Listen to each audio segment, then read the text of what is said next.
Olá, senhoras e senhores. Primeiramente, quero desejar a todos um ótimo dia e me apresentar. Prazer, esse que vos fala é o Deus Saturno, conhecido como Senhor do Tempo, né? Como Deus da fertilidade, como Senhor da disciplina. E dentro desse jogo simbólico, né, de arquétipos, né, dessas figuras arquétipas, né, e simbólicas, eu também represento e sou a encarnação de Satanás, senhoras e senhores, do diabo, da antiga serpente, né, de Satã.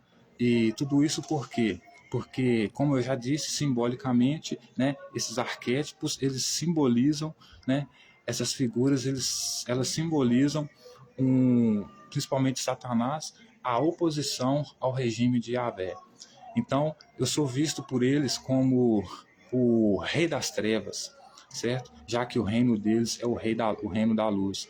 Por quê? O meu é o reino das trevas. Por quê? Porque eu sou a oposição a eles, certo? Eu sou o adversário, certo? Considerados por eles até mesmo inimigos. Eles quem? As pessoas fundamentalistas e radicais extremistas que defendem o regime dos céus, certo? As leis de Moisés, certo? E eu sou contra todos eles, Salomão, Jesus, Davi, Yahvé, todos eles, senhoras e senhores, certo? Então, por esse motivo, eu, simbolicamente, né, porque literalmente não existe Deus nenhum, diabo nenhum, não existe nada disso, mas como os deuses existem de forma abstrata e fazem parte do nosso cotidiano, estão na nota de 100, nas instituições, então, assumir dentro desse jogo político teológico, desse jogo político religioso, eu escolho o lado, e o meu lado é a esquerda. Eu estou à esquerda, ao lado de Satanás. Eu sou a oposição ao regime de Yahvé. Eu sou a própria encarnação de Satanás, também do Deus Saturno. Isso é uma junção que eu fiz, mas no final eu vou explicar, certo? E hoje eu quero convidá-los a dar continuidade à nossa leitura, análise e reflexão dos textos bíblicos, lembrando que estamos completamente comprometidos com a verdade, com a lealdade, com a honestidade, com o único propósito e objetivo de procurar entender o que os autores quiseram dizer com suas palavras nos textos bíblicos, sem acrescentar ou retirar nenhuma vírgula. Ok, senhoras e senhores? Dentro desses termos e condições, eu quero convidá-los a fazer uma análise mais científica, mais independente, mais racional dos textos bíblicos. Tudo isso por quê? Porque eu não quero que a nossa interpretação, a nossa leitura, a nossa análise e reflexão venha enviesada com crenças religiosas, com crenças fundamentalistas, ok? Com crenças, interpretações tradicionais, convencionais, né, a partir que vem da igreja, do clero. Por quê? Porque nós não queremos saber o que fulano ou cicrano diz a respeito dos autores da Bíblia, dos textos bíblicos, ou perguntar o que eles têm a dizer sobre o que os autores bíblicos disseram. Nós queremos ir lá e verificar, certo? Por que eu digo isso, que a nossa leitura é uma abordagem mais científica? Porque nós damos o braço a torcer para... damos o braço a torcer para entender que não tem como saber o que os autores bíblicos escreveram. Por que escrever? Não é que não tem como saber o que eles escreveram, não tem como saber por que eles escreveram, o que realmente eles quiseram dizer com todas as palavras, né? Realmente o que eles quiseram dizer com suas palavras nos textos. Por quê? Porque quando nós precisamos saber alguma coisa que alguém nos fala e a gente não entende, a gente pergunta, faz o que para a gente entender? A gente pergunta para a pessoa o que ela falou e pede para ela falar de novo de forma mais simplificada. Com os autores de textos, de livros, não é diferente. Se você tiver oportunidade, a única forma de você entender literalmente o que ele falou, por que ele escreveu aquilo, qual era a intenção dele, é você perguntando para ele. Como se trata de um autor de mais de 2000 anos atrás, não tem como eu saber o que ele disse. Então, toda a interpretação, ela é bem-vinda, desde que ela seja honesta, primeiramente, e que ela seja coerente com a história, né, do que o autor quer passar, com todas as probabilidades, né, de um cenário provável, né, dentro da imaginação que nós podemos obter lendo os textos bíblicos. Ok, senhoras e senhores? Então, por isso a nossa abordagem é uma abordagem científica, mais independente, entende? Então, mesmo que tivéssemos como a gente perguntar para ele, se estivesse vivo hoje, perguntar para ele qual era a intenção dele a escrever aquele texto que ele realmente queria passar para a comunidade dele, que não é para nós, é para a comunidade dele, a gente ainda poderia ficar sem respostas, porque mesmo perguntando para ele, ele poderia mentir, certo? Então, nós não podemos dar murro na mesa, né? No sentido de que a nossa interpretação é a única e a mais é a única e só ela que pode vir sobre a mesa, certo? Toda interpretação pode vir por quê? Porque nós não sabemos de fato por que o autor escreveu aquelas cartas, aqueles textos, qual era o objetivo dele, qual era a intenção dele verdadeira. Por quê? Porque não tem como perguntar para ele. A única coisa que o máximo que nós podemos saber é o que as pessoas pensam a respeito do que ele disse. Isso nós podemos fazer também de forma independente, ok? Então, uma abordagem científica nesse sentido. Como todos vocês sabem, eu sou usuário de cannabis e eu preciso me medicar com cannabis, porque toda vez que eu fumo cannabis, eu me medico com a cannabis para curar a minha, não curar, mas diminuir a minha ansiedade, a minha depressão e a minha falta de apetite e insônia, certo? Então você deve pensar assim, Tchelão, mas você não poderia se medicar antes de vir para a live? Você precisava realmente se medicar na live?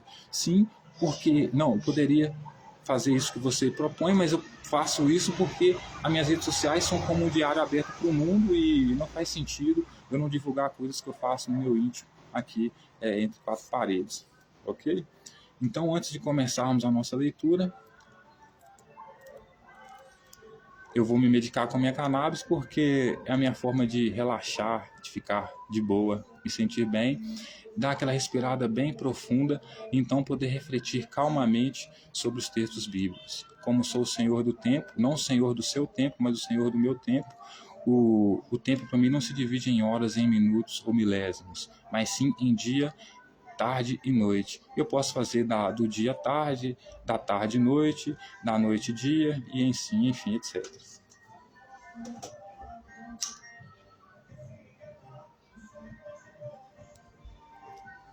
Eu posso ser o Senhor do tempo na sua vida a partir do relógio, né? Eu te dou 1 hora para fazer isso, 2 horas para fazer aquilo.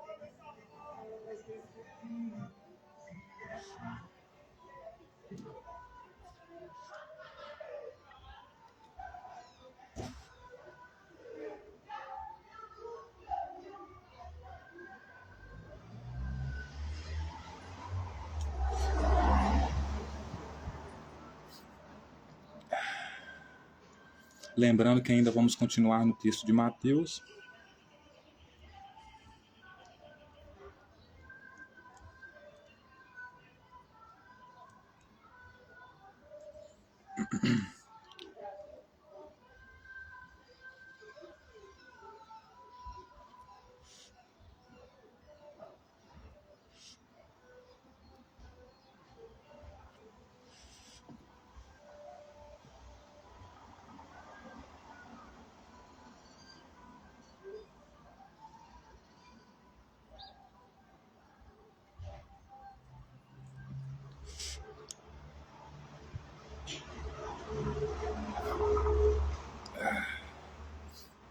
E assim eu vou calmando, vou chegando ao meu nível, né, equilibrando meu nível de tranquilidade.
por ser o Senhor do tempo, senhoras e senhores, uma das coisas que eu concordo muito mesmo, é que a pressa é inimiga da perfeição. Toda vez que você faz algo com pressa, seja em qualquer ambiente, você tende a fazer de qualquer forma, ou não fazer com excelência, ou por deixar a desejar, isso quando não se machuca, né? A maioria dos acidentes de trabalho ocorre por causa de quê? Da pressa.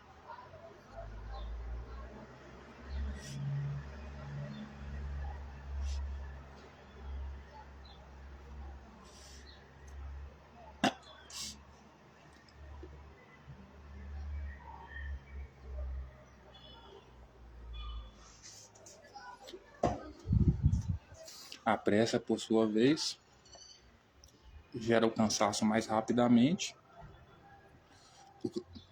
o que leva você a sofrer acidente de trabalho, que também é uma das causas, né? O cansaço é uma das causas dos acidentes de trabalho também, que vem devido ao que? À pressa. E você pedir um cara para furar um tubulão, por exemplo, o cara for com toda a pressa, com toda a força, antes da hora do almoço, ele já está destruído.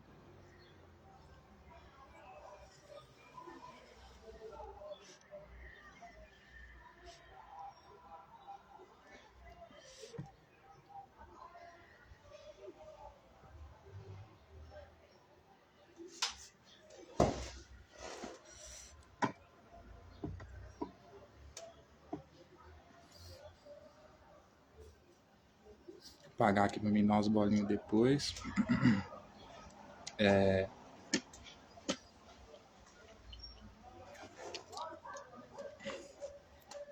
Tomar um pouco de café. Convido a todos a tomar comigo, aqueles que quiserem, que se sintam servidos. E vamos dar aquela respirada funda. Contar até 3. 1, 2, 3.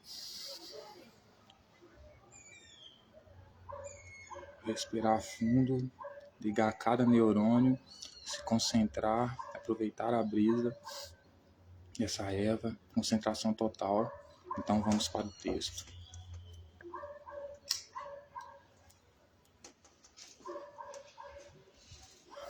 Então, hoje, senhoras e senhores, nós vamos continuar no texto de Mateus, a partir do versículo 20, capítulo 20, né? Que é onde o texto vai dizer o pedido da mãe de Tiago e João para Jesus, certo? 2 filhos dela, né? O pedido da mãe de Tiago e João. Então, a mãe de Tiago e João, senhoras e senhores, vai fazer um pedido para Jesus. E nós vamos ver aqui qual que é o pedido que ela vai fazer para Jesus. Só que antes, no versículo 17, o texto começa dizendo assim: Jesus ainda outra vez prediz a sua morte e ressurreição.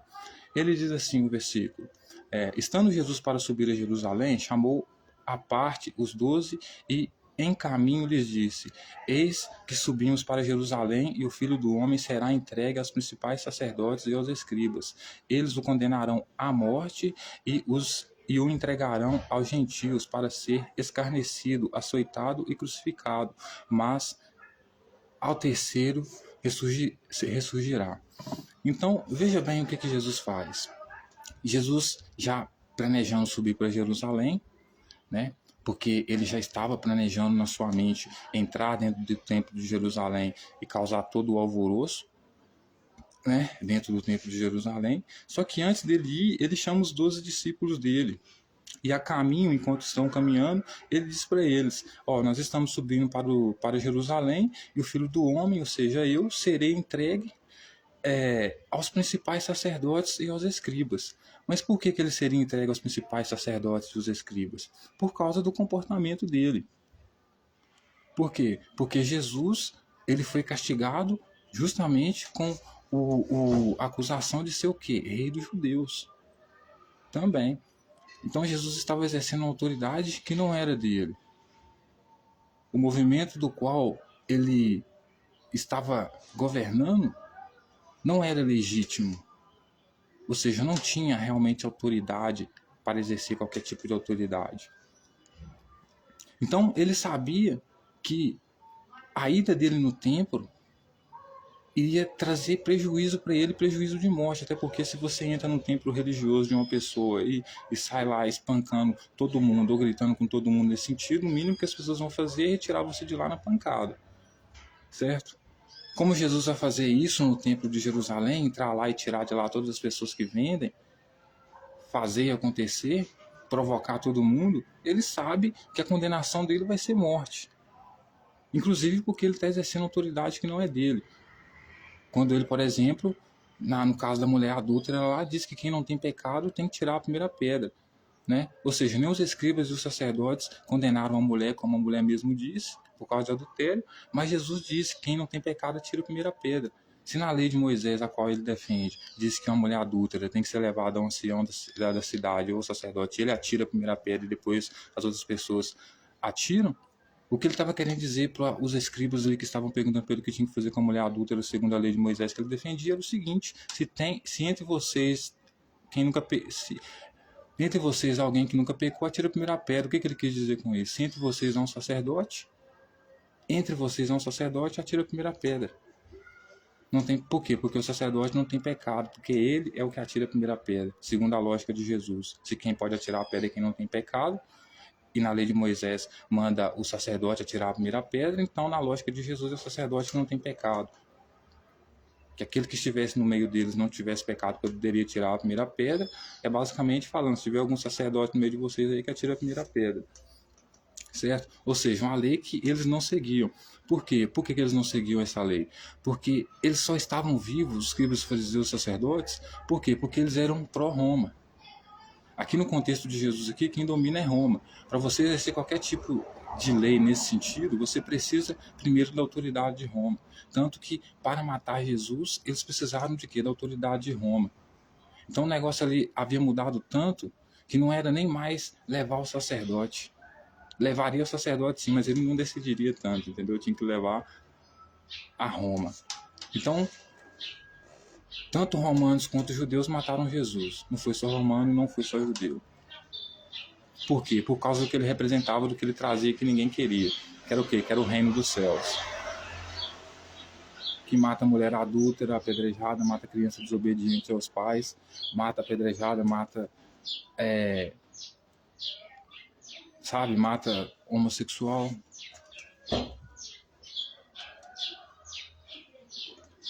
Obriga a mulher que foi violentada por um homem a se casar com ele, não poder se separar mais dele. Então Jesus é contra tudo isso, é contra o divórcio, que é o direito da mulher. Porque para Jesus, o que Deus separa, ninguém une. Então quem é Deus aqui, né? Sempre que alguém fala em nome de Deus, está falando em nome dele mesmo. A vontade de Deus é a vontade dele mesmo. Né? O importante é que Deus é o rei. No caso, Jesus falando em nome do Pai dele aqui, falando em nome dele mesmo. Né?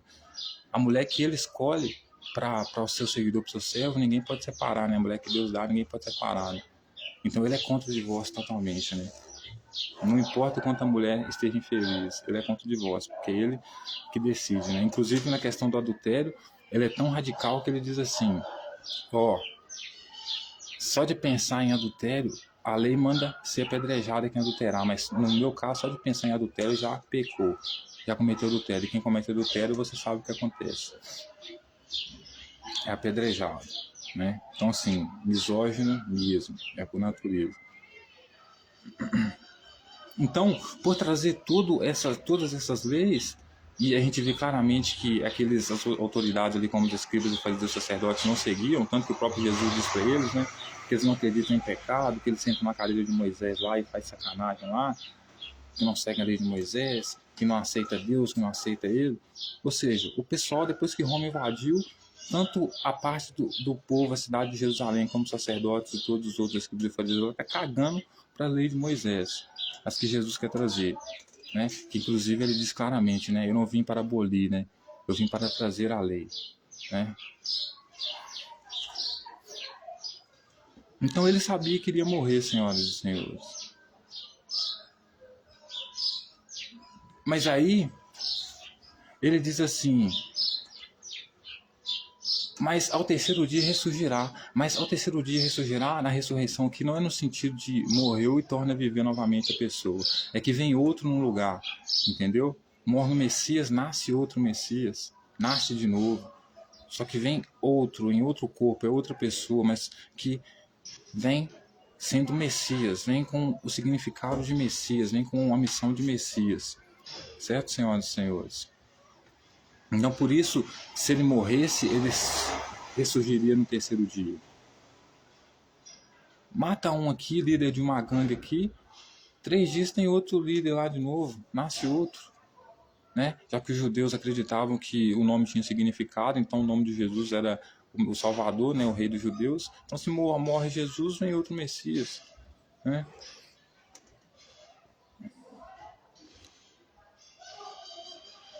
Aí, veja bem o que o texto continua dizendo. O pedido da mãe de Tiago e João.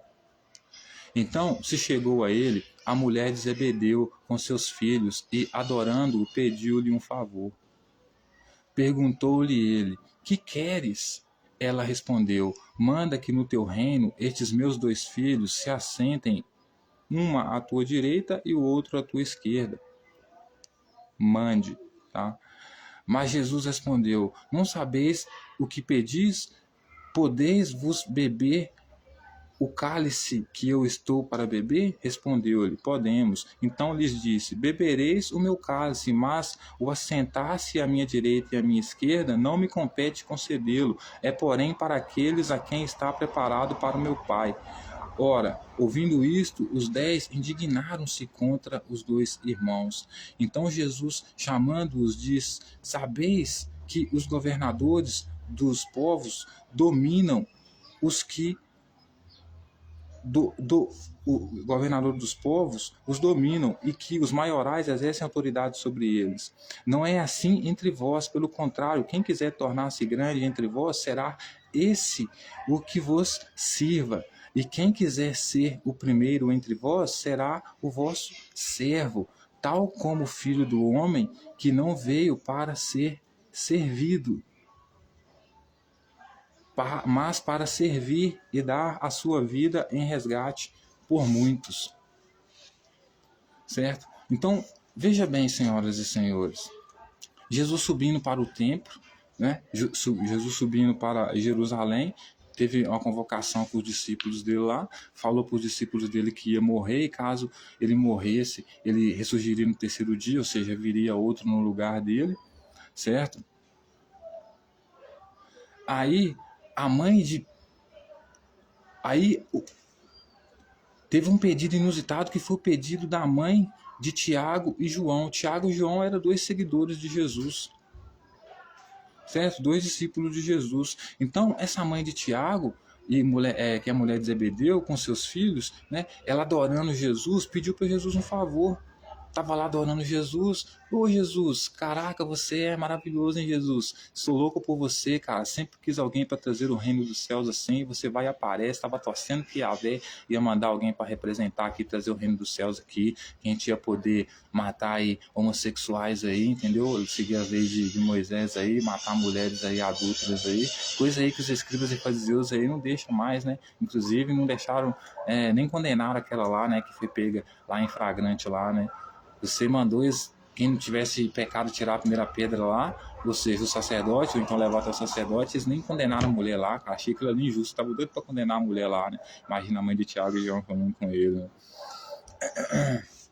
Então, adorando ele lá, né? Babando o ovo dele, puxando o saco dele, né?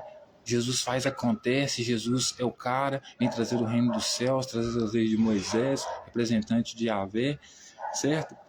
Aí pediu para ele um favor: ô Jesus, tem como você fazer um favor para mim? Não, cara, você é o cara, eu confio em você, tem como você fazer um favor para mim? Não. Aí Jesus pergunta para ela: o que você quer? Ela vai e responde para Jesus, certo? Manda que no teu reino estes meus 2 filhos se assentem, uma à tua direita e o outro à tua esquerda. Percebe o sinal simbólico aqui? Por quê? Porque a narrativa, dentro do contexto, é o seguinte da história: Jesus vem fazer a separação do joio e do trigo. Ele vem trazer o governo, o reino dos céus. Aquele que adorar o pai e a mãe mais do que Jesus, que não aceitar ele, não está aceitando o pai dele também, não está aceitando a lei, certo? Então esse aí ele vai colocar à esquerda dele e vai tratar como joio, vai juntar e vai queimar, certo? Fogo eterno para ele. Mas tem a ovelha, que é o obediente, que é o pequenino, que está abaixo de Jesus, por isso Jesus chama ele de pequenino, né? Que se humilha perante Jesus como uma criança, como Jesus fez com que uma criança se humilhasse perante ele para ensinar para os discípulos quem que era maior no reino dele. Ou seja, maior no meu reino é aquele que se humilha perante a mim, que lambe meus pés, certo?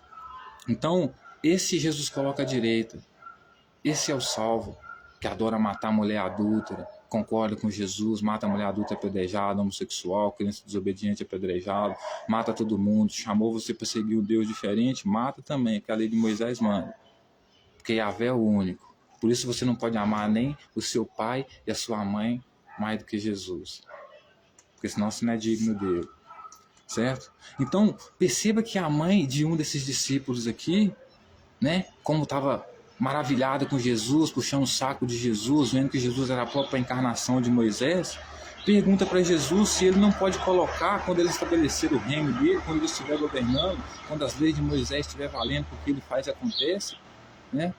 Se ele não pode colocar os dois filhos dela, um sentado à sua esquerda, ou seja, condenado, e o outro sentado à sua direita, ou seja, acolhido, aceito, né?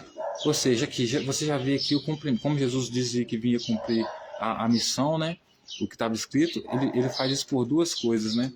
Por quê? Porque primeiro ele cumpre a penalidade da descendência da serpente, da descendência de Adão, que o próprio Yahvé concedeu, né? Que seria o quê? Que eles teriam inimizade entre eles, né?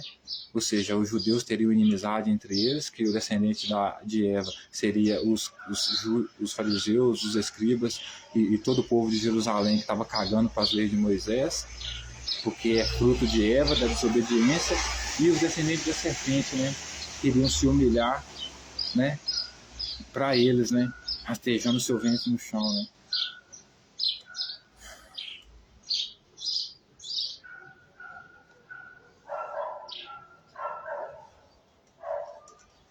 Então, assim, você já vê aqui o cenário de inimizade cumprindo, né? Jesus tentando cumprir esse cenário de inimizade, né?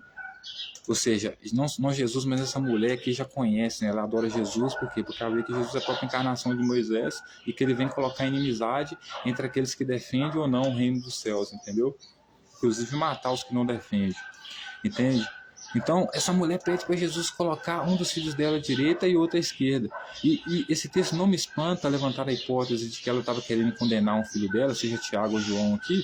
Por quê? Porque a própria lei de Moisés, e ela por adorar Jesus que defendia a lei de Moisés, mostra claramente que ela conhecia a lei de Moisés e adorava a lei de Moisés, né?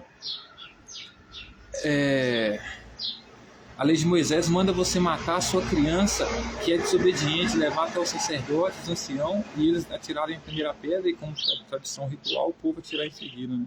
Então, se uma mãe tem coragem de matar uma criança naquela época, apedrejada por desobediência a ela, né? Não me duvida nada que ela entregue o seu filho, né? Quando tiver maior, a uma liderança que ela confie, né, entregando ele à morte como desobediente, né, porque as esquerdas, quem vai estar à esquerda de Jesus é os filhos do diabo, né, o filho da desobediência, né, da heresia, né, como eles chamam, né, da autonomia em decidir o que é bem e o que é mal para ele. Então, veja bem,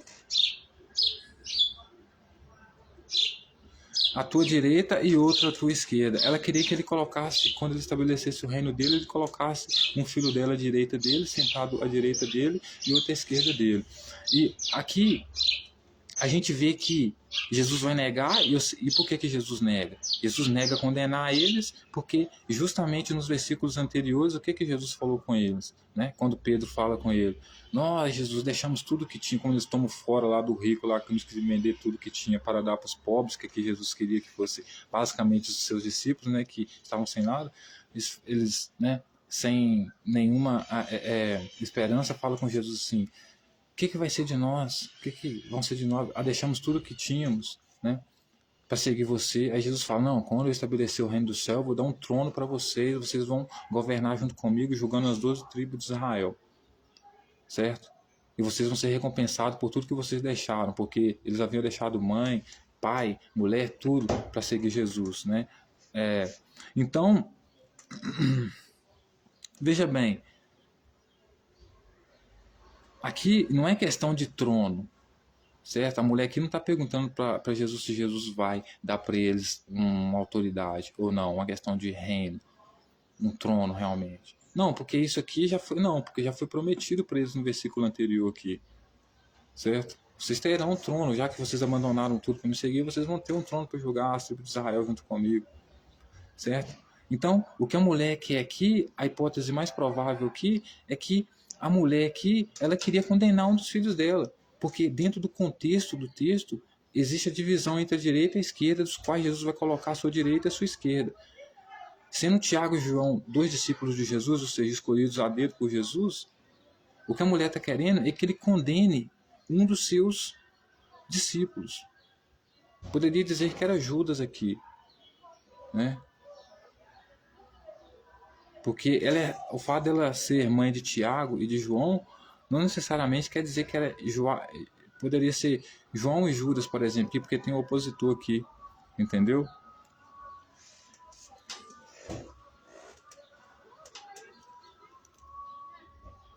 E outro à tua esquerda. Aí, o que Jesus fala para ela? Mas Jesus respondeu, né?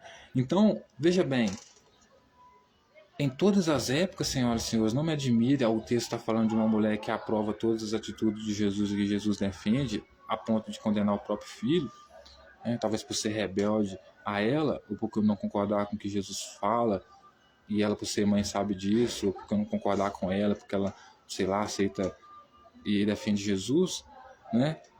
Então, veja bem, pelo contexto, parece que ela queria realmente condenar um filho dela, certo? Por isso pedia para Jesus colocar um deles à esquerda e o outro à direita, contribuindo exatamente com o que Jesus vinha fazer, né, que é causar a divisão, né? Mas como Jesus havia escolhido eles a dedo, né, para serem seus seguidores, e Jesus já havia dado uma demonstração de reconhecimento para eles, dando para eles, prometendo para eles 12 tronos quando ele fosse reinar para julgar as tribos de Israel, né, porque eles tinham perdido tudo. Isso foi uma demonstração de reconhecimento por eles terem deixado de perseguir Jesus.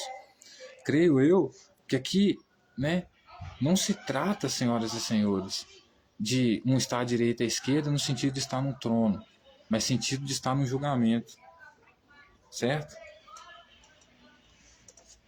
Está numa divisão, mas como Jesus havia escolhido todos a dedo, né, pelo menos Tiago e João, Jesus não queria problemas, entendeu? Aí o que Jesus vai responder para ela? Mas Jesus respondeu, não sabeis o que pedis. Jesus responde para ela, você não sabe o que você está pedindo. Por quê? Certamente ela estava pedindo para Jesus condenar um dos dele, já que ele vem causar a divisão, colocando um à sua direita e outro à sua esquerda. E um desses que ela quer colocar à esquerda do lado de Jesus quando ele estiver reinando é um discípulo dele. Então a condenação para um dos dele não serve. Então o pedido que ela está fazendo, ela não sabe o pedido que ela está fazendo. Não sabeis o que você está pedindo, você não sabe o que você está pedindo. Aí ele vai falar para ela assim, podeis vós beber o cálice que estou para beber? Responderam, podemos. Então, qual que é o cálice que Jesus está falando aqui? Né? O sofrimento dele, né? Ou seja, vocês estão dispostos a passar pelo sofrimento, morrer como eu vou morrer? Beber o cálice que eu estou bebendo? Ou seja, amargo? Gosto de fel, gosto da morte, de sofrimento? Vocês estão dispostos? Aí eles vão Eles responderam-lhe: podemos. Responderam-lhe quem? Né? Responderam-lhe: podemos. Os dois discípulos, Tiago e João. Jesus pergunta para eles, né? Vocês estão dispostos a beber do cálice que eu estou bebendo? Que eu vou beber? Que eu estou prestes a beber? Eles dizem: podemos, ou seja, nós podemos sofrer como você está sofrendo, nós podemos morrer com você ou por você, como você vai morrer. Então lhes disse: bebereis o meu cálice, mas o assentar-se à minha direita e à minha esquerda não me compete concedê-lo. Porém para aqueles a quem está preparado por meu Pai. Então, qual que é a resposta que Jesus dá tanto para a mulher, tanto para os dois discípulos ali, tanto para a mãe que pede para Jesus colocar um deles à esquerda, né? Ou seja, julgar um deles.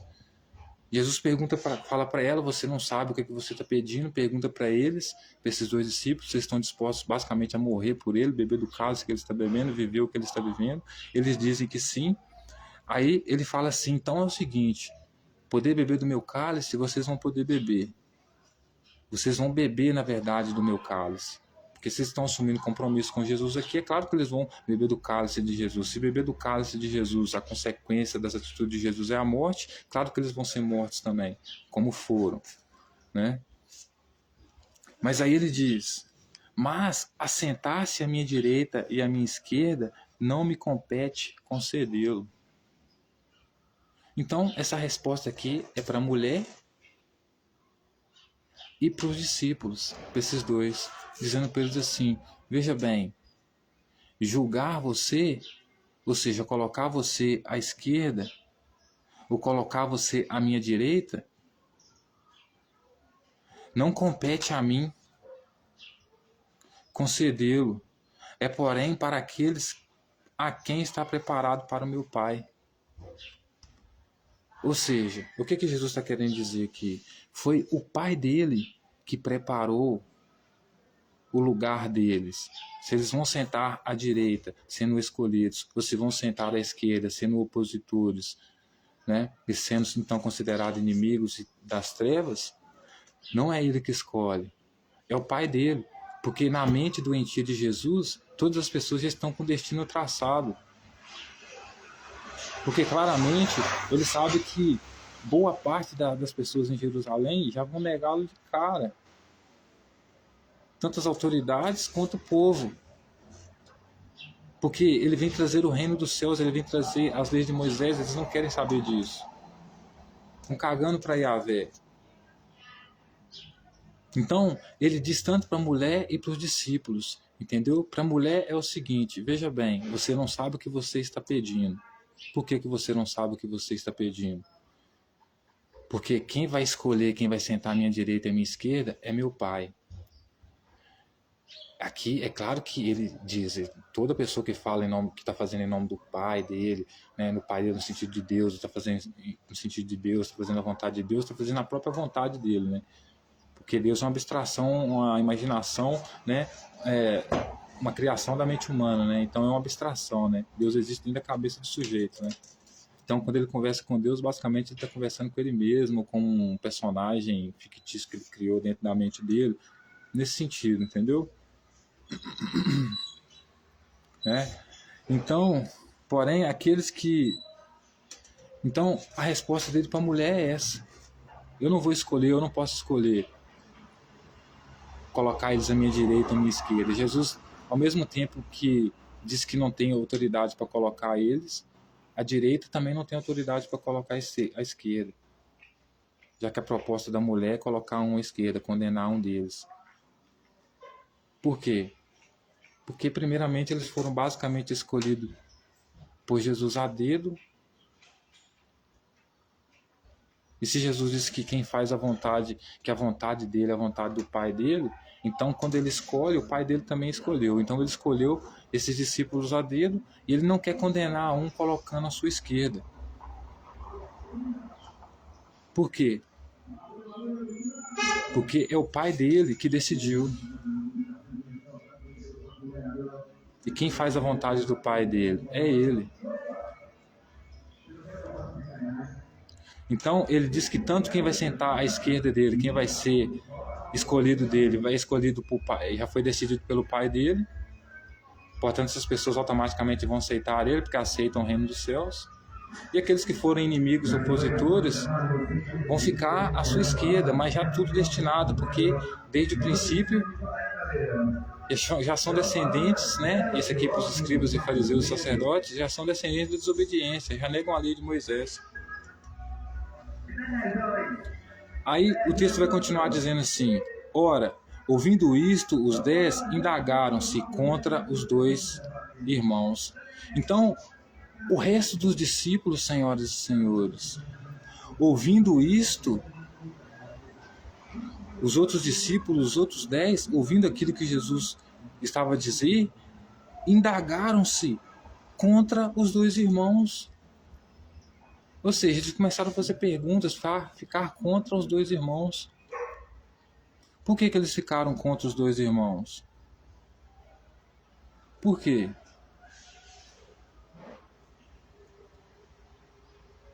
É uma coisa que só eles poderiam responder, né? Então, ouvindo isto, os outros 10, vendo que Jesus não iria condenar um deles, colocando à sua esquerda, certo? Colocando ele à sua esquerda, ouvindo que os discípulos, aqueles 2, haviam falado que principalmente morreriam por Jesus, beberiam do cálice dele, ouvindo Jesus falar que não iria escolher, seria colocá-los à direita ou à esquerda, porque já estava destinado o lugar que eles iriam ficar. Então, como eram 12 discípulos, aqueles 12 ali, Tiago e João, iriam ficar à direita, já estava decidido, Jesus não o colocaria à esquerda. Por quê? Porque logo de cara aceitaram ele. Então, como ele diz, né? Aceitou a mim, aceitou meu pai.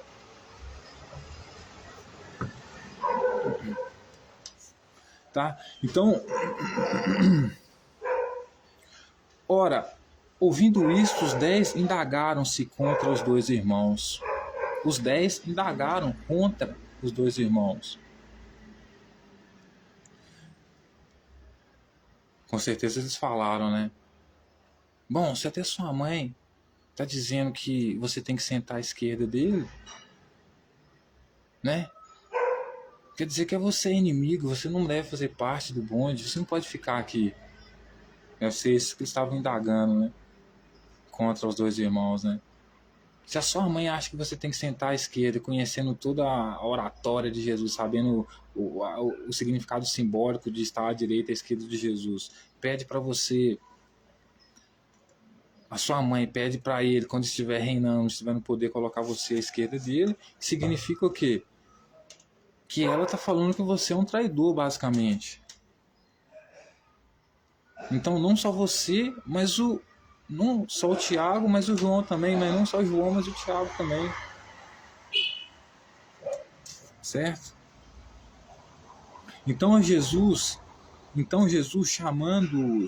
chamando-os quem? Os 10 discípulos, disse: sabeis que os governadores do povo os dominam e que a maioria exerce autoridade sobre eles. Então Jesus fala com eles assim: vem cá, os 10, vem cá, vocês aí, certo? Que estão indagando aí, né? Que estão contra os irmãos aí, porque estão vendo que um vai sentar à minha esquerda e outro vai sentar à minha direita. Então vem cá, deixa eu te falar um negócio para vocês. Vem cá. Vocês sabem que os governadores dos povos dominam e que os maiorais exercem autoridade sobre eles. Então ele está falando assim: vocês conhecem a autoridade dos povos aí, e aqueles que são maiorais, ou seja, que são bem vistos, são grandes homens, que exercem autoridade ali. Você sabe, não sabe? Aí o que Jesus fala para eles? Não é assim entre vós. Pelo contrário, quem quiser tornar-se grande entre vós, será esse que vos sirva.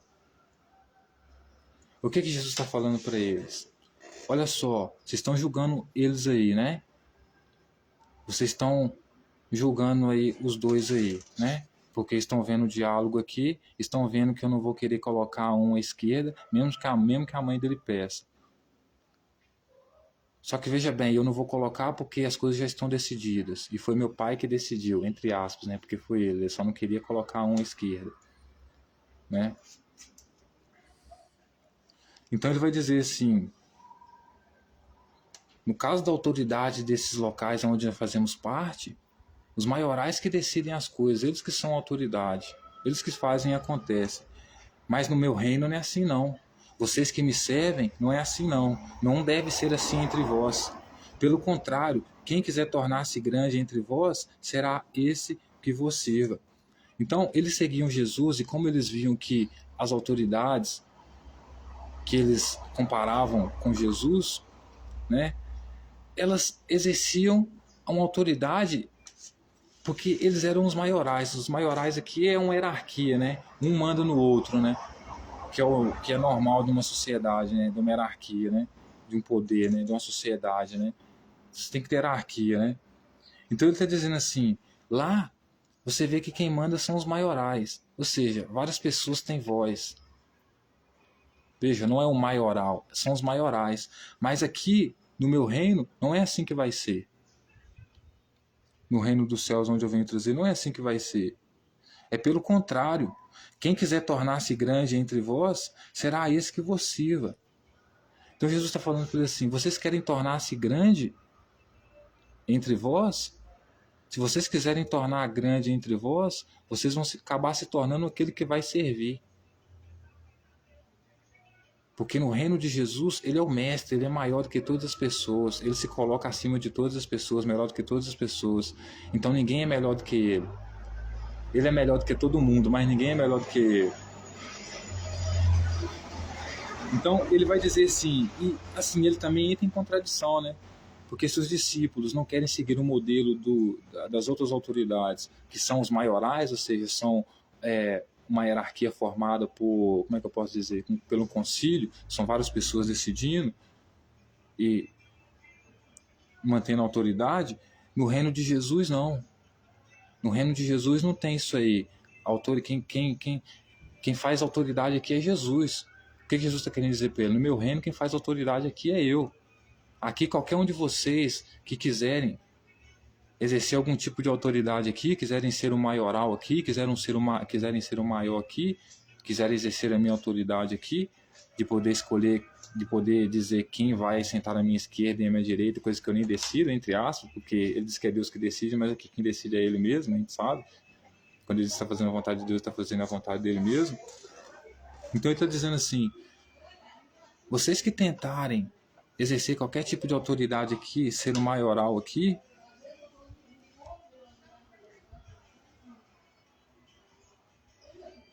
vocês não devem fazer isso, porque não é assim entre vós. Pelo contrário, quem quiser tornar-se grande entre vós, ou seja, quem quiser condenar entre vós, quem quiser realmente tiver autoridade entre vós, porque Jesus aqui é o único grande, ele se coloca como o único grande, né?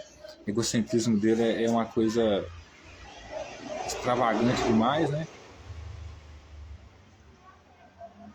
Quem quiser tornar-se grande entre vós, será esse que vos sirva.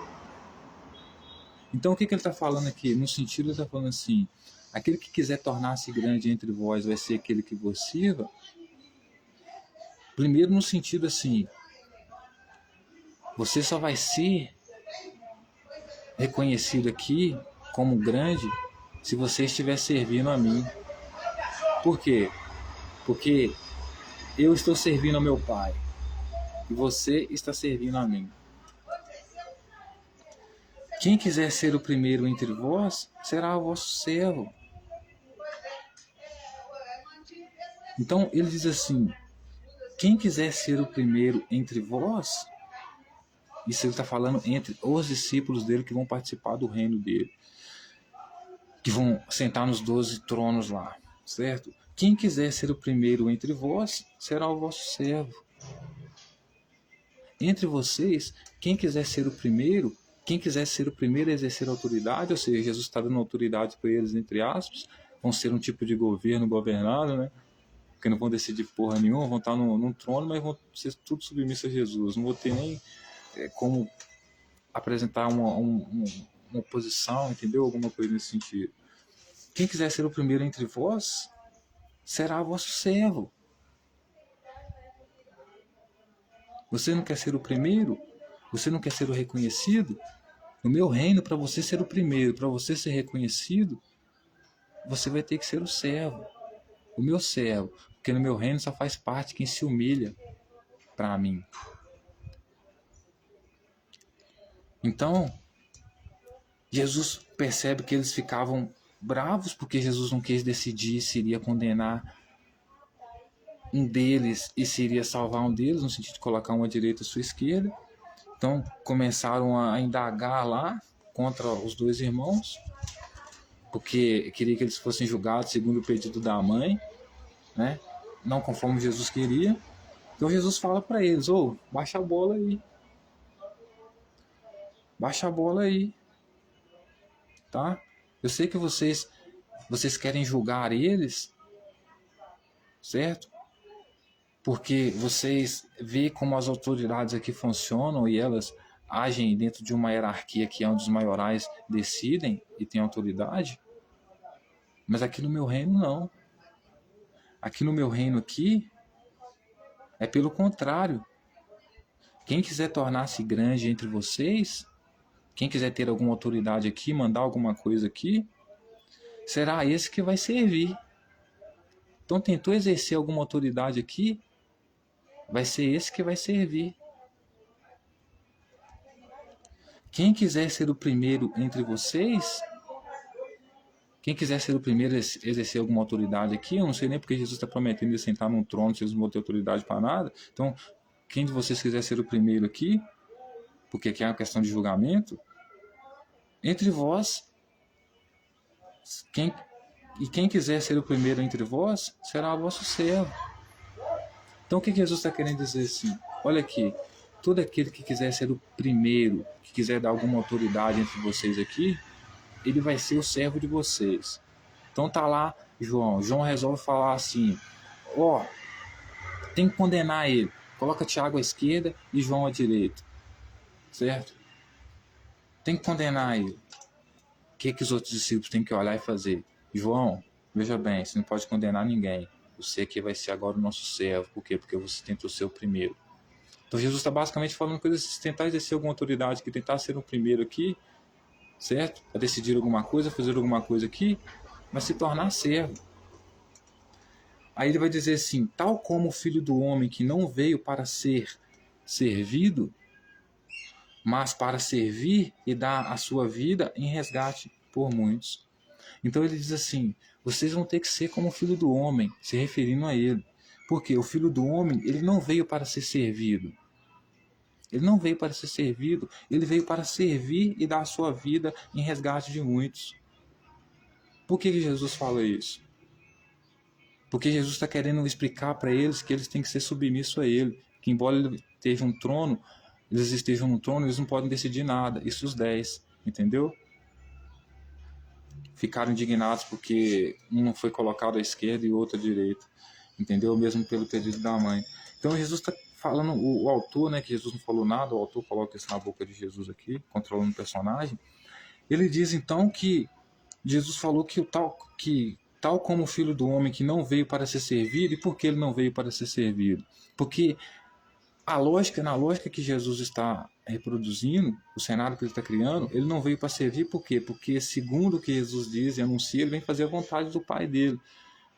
Então ele não vem para ser servido, ele vem para servir. O que ele está fazendo é servir a vontade do Pai dele. Como o Pai dele é uma abstração, Deus não existe, nem Satanás, não existe nada disso, certo? Pode existir pessoas que interpretam esses personagens, certo? Como nenhum deles existem como pessoas, né? Como tipo assim, identidade, CPF, assim, diabo em pessoa, certo? Sem haver alguém que interprete ele. Jesus está querendo ensinar para eles o seguinte: como eu vim para ser servo, eu não vim para servir, eu vim sendo servo da vontade do meu Pai, que na verdade é a vontade dele mesmo, né? O desejo do Pai dele é o desejo dele mesmo, mas para controle social num contexto político religioso, você precisa utilizar a imagem de Deus, o nome de Deus, né? À toa que Deus está em tudo quanto é quanto, né? Não como pessoa, mas está no dinheiro, está em instituições, em todo lugar. Então ele diz, certo? Assim como eu vim servir, eu não sou maior, porque eu vim servir, eu não sou maior do que o meu pai, eu não posso decidir as coisas que ele não decidiu primeiro. Assim são vocês. Vocês vieram para me servir. Eu sou o mestre de vocês. Por isso ele ensinava que no reino dele, o mestre, o servo não era maior do que o mestre. Então, porque ele estava lavando o pé dos discípulos, ele estava ensinando que os discípulos deveriam lavar o pé dele, porque era mestre, ele estava ensinando que deveria lavar o pé dele, para você ver o nível de submissão que ele impunha sobre os seus discípulos, né? Ao nível de humilhação que ele colocava sobre as pessoas, né? Então, da mesma forma que eu vim sendo servo do meu pai, né? Vocês que vêm até a mim são meus servos. Então vocês não podem decidir nada aqui. Embora eu tenha prometido o trono para vocês. Nas entrelinhas, né? Basicamente isso está falando. Né? Embora vocês vão sentar em 12 tronos e vocês estão presenciando a mãe de 2 dos discípulos pedindo para me colocar um à direita e outro à esquerda, ou seja, salvar um e condenar o outro, e eu estou dizendo que eu não vou condenar porque o destino deles já está escrito. Tanto que se virar meu discípulo, porque eu escolhi a dedo, eu não vou colocar um discípulo meu à minha esquerda. Então, embora vocês se sintam comovidos com o pedido da mãe, porque me exalta, concorda comigo, etc e tal, e por algum motivo quer condenar o filho dela, pedindo para me colocar ele à minha esquerda, vocês não podem decidir isso. Por quê? Porque isso nem eu vou decidir, quem vai decidir é o Pai, como eu disse, né? Como Jesus faz a vontade do Pai, né? E o Pai aqui é Ele, né? Ele falando em nome de Deus, Ele está falando em nome dele mesmo. Ele não decidiu, não ia acusar os discípulos dele.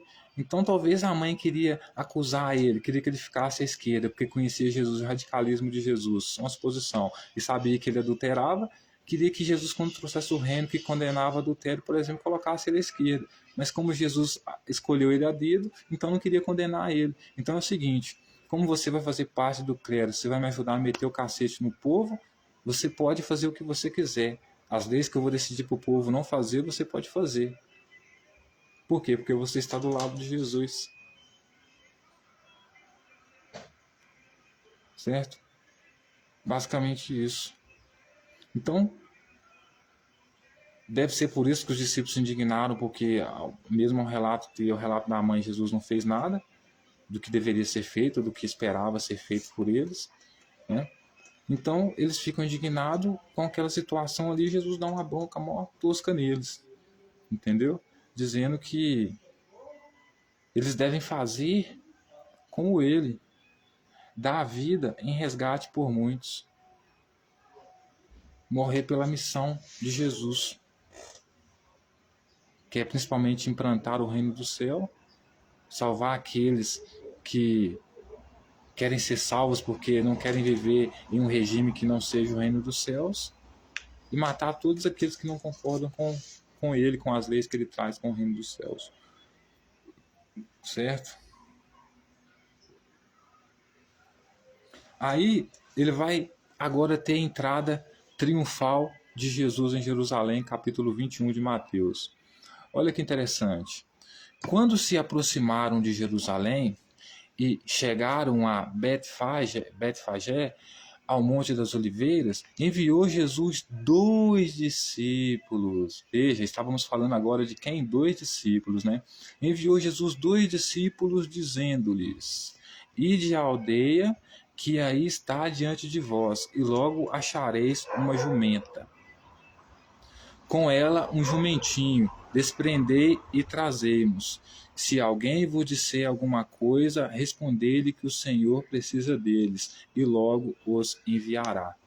Então, após Jesus ter essa discussão com a mãe do discípulo, no versículo anterior, com a mãe de dois discípulos, né, que queria que ele fosse colocado à esquerda, um fosse colocado à esquerda, outro fosse colocado à direita, e a gente tem toda essa simbologia de estar à direita e à esquerda de Jesus, que significa, ou seja, colocar um como justo, outro como pecador. Se tratando de 2 discípulos, Jesus não quis condenar eles, porque eles disseram para Jesus, principalmente, que estava disposto a beber o mesmo cálice de Jesus, ou seja, de morrer por Jesus, fazer todas as vontades de Jesus, certo? Então Jesus resolve não condená-los e dar uma resposta para a mulher dizendo que quem escolheu foi o pai dele, então, portanto, ele não vai julgá-los por algum motivo, certo? Embora eles já estejam escolhidos a estar ao lado direito de Jesus, justamente por estar lutando pelo objetivo dele, certo? Então, senhoras e senhores, quando Jesus resolve aquela bronca lá com os discípulos, lá com os 10 discípulos que ficaram indignados lá por Jesus não tomar nenhuma atitude lá nesse sentido com aqueles 2 discípulos, ele resolve ir para Jerusalém, certo? Então ele vai fazer uma entrada triunfal em Jerusalém. Então, quando se aproximaram de Jerusalém e chegaram a Betfagé, aos Montes das Oliveiras, enviou Jesus 2 discípulos. Será que esses 2 discípulos aqui eram os mesmos que falaram que beberia do mesmo cálice que ele? Faria beber do mesmo cálice que ele, que é basicamente dizer que é submisso a Jesus, faz tudo o que ele quiser, morre por ele se possível, sofre com ele se possível. Então, Jesus manda 2 desses discípulos aqui, eu acredito que seja a continuação, né, de Tiago e João aqui. Então, esses 2 discípulos é Tiago e João que Jesus manda eles ir lá, né, onde está uma aldeia, e lá eles vão achar uma jumenta, e com a jumenta, e com ela um jumentinho, desprender e trazer para ele, traz para ele, né? E se alguém vos disser alguma coisa, respondei-lhe que o Senhor precisa dele e logo os enviará.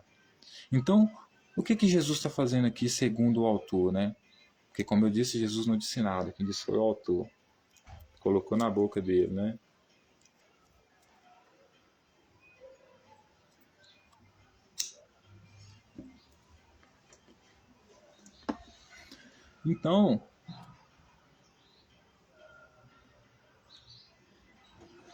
Então, senhoras e senhores, o autor ele está nos dizendo basicamente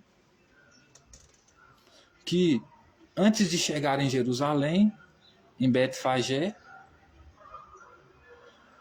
ao Monte das Oliveiras, Jesus enviou 2 discípulos aqui, que eu suponho ser Tiago e João, dizendo para eles ir a uma aldeia que estava ali diante deles, né, e pegasse para ele lá uma jumenta, né, que eles iam achar uma jumenta lá e com ela um jumentinho, aí pegasse o jumentinho da jumenta e trouxesse para ele. E se alguém disser alguma coisa, com certeza alguém diria: "Ô, por que você está mexendo esse jumento aí? Deixa o jumento aí, cara, tá roubando o jumento aí?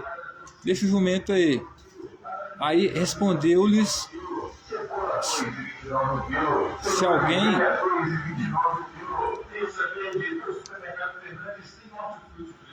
se alguém vos disser alguma coisa, respondei-lhe que o Senhor precisa deles e logo os enviará. Então, se alguém pedisse para eles, ou perguntasse para eles, ou tentasse impedir eles de levar a jumentinha, eles deveriam dizer que o Senhor precisa deles. Então, veja bem, quando eles dissessem o Senhor, mesmo que fosse uma cena de roubo aqui, eles não seriam impedidos porque ali eles estavam na função de funcionário. O fato deles disserem o Senhor pediu, ou o Senhor precisa dele, significa que se eles não levassem a jumentinha, eles tomavam couro, inclusive, porque era o Senhor que pediu, o Senhor que é dono deles. Eles são propriedade de Jesus. Por isso eles são pequeninos. São submissos a Jesus, completamente submissos a Jesus. É isso que Jesus queria. Ele queria entrar em Jerusalém, e o primeiro teste dele aqui agora, para testar a submissão dos discípulos e ver se eles estavam com ele mesmo, é pedindo para os discípulos buscarem uma jumentinha para ele, e caso eles forem impedidos, talvez seriam, portanto a jumenta não era deles, eles dissessem que o Senhor deles pediu. Portanto, se era o Senhor deles, é que eles já eram nesse nível escravos de Jesus, das vontades dele. Ora, isto aconteceu para se cumprir o que foi dito por intermédio do profeta. Dizei à filha de Sião: eis aí que te vem o teu rei, humilde, montado em jumento, num jumentinho, cria de animal de carga. Indo os discípulos, tendo feito como Jesus lhe ordenara. Então Jesus pediu para que os discípulos fizessem pegasse aquele jumento e levasse para ele, para que o que tivesse escrito fosse cumprido, para que o rei de Sião, né, para que o que foi dito à filha de Sião, né, que ali vinha o rei dela, humilde, montado no jumento, no jumentinho, cria de carga. Então os discípulos foram e fizeram o que Jesus ordenou, trouxeram a jumenta e o jumentinho. Então puseram em cima deles suas vestes e sobre elas Jesus montou. Então Jesus montou sobre o jumentinho, colocaram sobre o jumento, sobre o jumentinho colocaram as vestes de Jesus, suponho que seja isso, e eles foram caminhando até Jerusalém, para a entrada triunfal de Jesus em Jerusalém. E a maior parte da multidão estendeu suas vestes pelo caminho, e outros cortavam ramos de árvore, espalhando-os pela estrada. Então, a população que apoiava Jesus, o regime ditador de Jesus, o de matar mulher, crianças e homossexuais, né, eles vinham, né, glorificando Jesus, espalhando coisas no meio do caminho, né, para deixar a vinda de Jesus mais bonita, né? E as multidões, tanto as que o precediam como as que o seguiam, clamavam: Hosana, filho de Davi. Filho de quem? De Davi, representante do reino dos céus, né? A população que seguia Jesus para entrar em Jerusalém, na entrada triunfal dele, era uma população que reconhecia ele como filho de Davi, ou seja, representante extremista, radical do reino dos céus, das leis de Moisés, né? Representante radical. Então era um povo que torcia, que sentia tesão, que tinha orgasmo em ver, de felicidade em ver mulheres adúlteras sendo apedrejadas, crianças sendo mortas por serem desobedientes aos pais, apedrejadas, homossexuais apedrejados, mulheres que eram violentadas por homens serem obrigadas a se casar com ele e nunca mais se separar dele. Então era um tipo de população que concordava com isso. Portanto, como Jesus era basicamente a encarnação de Moisés, eles viam nele basicamente um herdeiro do reino dos céus, das leis de Moisés, que era o que Davi representava, Salomão representava e tantos outros. Então dizia que ele era bendito que vinha em nome do Senhor, hosana nas maiores alturas. Entretanto, entrando ele em Jerusalém, toda a cidade se alvoroçou e perguntavam: quem é ele? E as multidões clamavam: este é o profeta de Nazaré da Galiléia. Então veja que a entrada triunfal de Jesus em Jerusalém foi no jumentinho, certo? Para trazer o reino dos céus, trazer as leis de Moisés, da qual ele disse que não veio abolir, não veio mudar uma vírgula, né? Que ele era tão mais radical que Moisés mandava apedrejar mulher adúltera, inclusive teve que dar o braço a torcer e apoiar o divórcio, coisa que os fariseus perguntaram por lá, né? Mas no caso de Jesus ser mais extremista ainda, mais radical ainda, no caso dele você não podia nem pensar em adultério, porque se você pensasse em adultério você já pecava. E para quem peca, para quem adultera, é morte apedrejada, né? Então, ele entrando em Jerusalém, toda a cidade se alvoroçou. Ou seja, a cidade ficou inquieta, correndo de lá para cá, perguntavam: quem é este? Quem é esse cara, quem vem nesse jumento aí? Que essa população vem atrás dele gritando: Hosana, filho de Davi, rei dos judeus. Quem é esse camarada? Eu não conheço. E é interessante pensar nisso, senhoras e senhores, porque Jesus, para sua época, ele era como um palestino em Nova York. Ele era um cara da roça que vivia com a sua tradição lá no templo dele. Então, o templo dele, na cidade dele, era um local de oração, Mas quando ele vai para Nova York, ele vê o templo que era na cidade dele, tendo culto, pessoas vendendo coisas dentro do templo, e ele fica chateado com isso porque ele tem uma confusão mental, porque ele acha que o mundo em que ele estava inserido, o mundinho que ele estava inserido, é como todo o resto do mundo vive para a época dele. Então, ele entrando em Jerusalém, toda a cidade se alvoroçou, todo mundo, caraca, quem que é esse cara entrando aí? O pessoal falando que ele é filho de Davi aí, né? Os escribas e fariseus não seguiam a lei de Moisés porra nenhuma, mas ouvir que ele era filho de Davi já significava que esse daí deve ser algum herdeiro, deve ser algum radical representando o regime de Yahvé aqui, né? E a multidão vinha atrás dele gritando e confirmando isso, porque ele é filho de Davi, Osana, ele vem em nome do Senhor. Então, ou seja, ele vem cumprir alguma missão aí, vem estabelecer o reino dos céus aqui, e nós estamos muito bem com Roma aqui, certo? Inclusive nós vendemos no templo aqui, tá tudo certo aqui, é legal ter comércio no templo aqui, ninguém proíbe vender no templo aqui, tá tudo certo, tá tudo normal. Mas aí vem esse cara aí que proíbe vender no templo, essas coisas. Todo mundo ficou alvoroçado, quem é este? E, inclusive, o fato de se perguntar quem é este, bota a credibilidade de Jesus em risco, né? Porque Jesus disse que ele seria filho, né? Que aquela cidade da qual ele estava entrando ali, né? As pessoas teriam a vinda, né? De um rei montado no jumento, né? No jumentinho de carga. Eles olharam e perguntaram quem é este. Ou seja, se para Jesus estava escrito que ele seria o rei e viria montado na jumentinha daquele povo, para o povo não fazia ideia disso, não fazia ideia da escritura, não fazia ideia do que Jesus estava falando, tanto que perguntou quem é este. Porque se o povo estivesse procurando um rei, esperando um rei vindo montado na jumentinha, como Jesus disse que estava escrito, então eles não se espantavam, se alvoroçavam, ficava em alvoroço, vendo Jesus vindo na jumentinha com um monte de gente atrás dele, chamando ele de rei. Eles não ficariam, né, inquietos com isso. Mas ficaram. Por que eles ficaram inquietos com isso? Porque eles não sabiam quem eram. Quem era? Eles não esperavam um rei. Ninguém espera um rei montado numa jumenta. Nós estamos num contexto aqui onde Roma domina.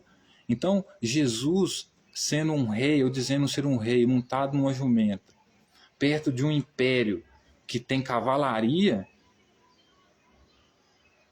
é basicamente uma loucura o que está acontecendo com aquelas pessoas ali. Porque ninguém que segue mais as leis de Yahvé, o reino dos céus. Ninguém que mais está convivendo com quem defende que seja autoridade que defende essas leis aí. Os escribas não defendem, os fariseus também não. Os sacerdotes também não. Só algumas pessoas do povo que seguem ele, que querem que isso seja que essas leis sejam uma realidade na vida de todos. Né? Então, quem é este? Eu não sei quem é este. E as multidões clamavam: este é o profeta Jesus de Nazaré da Galileia.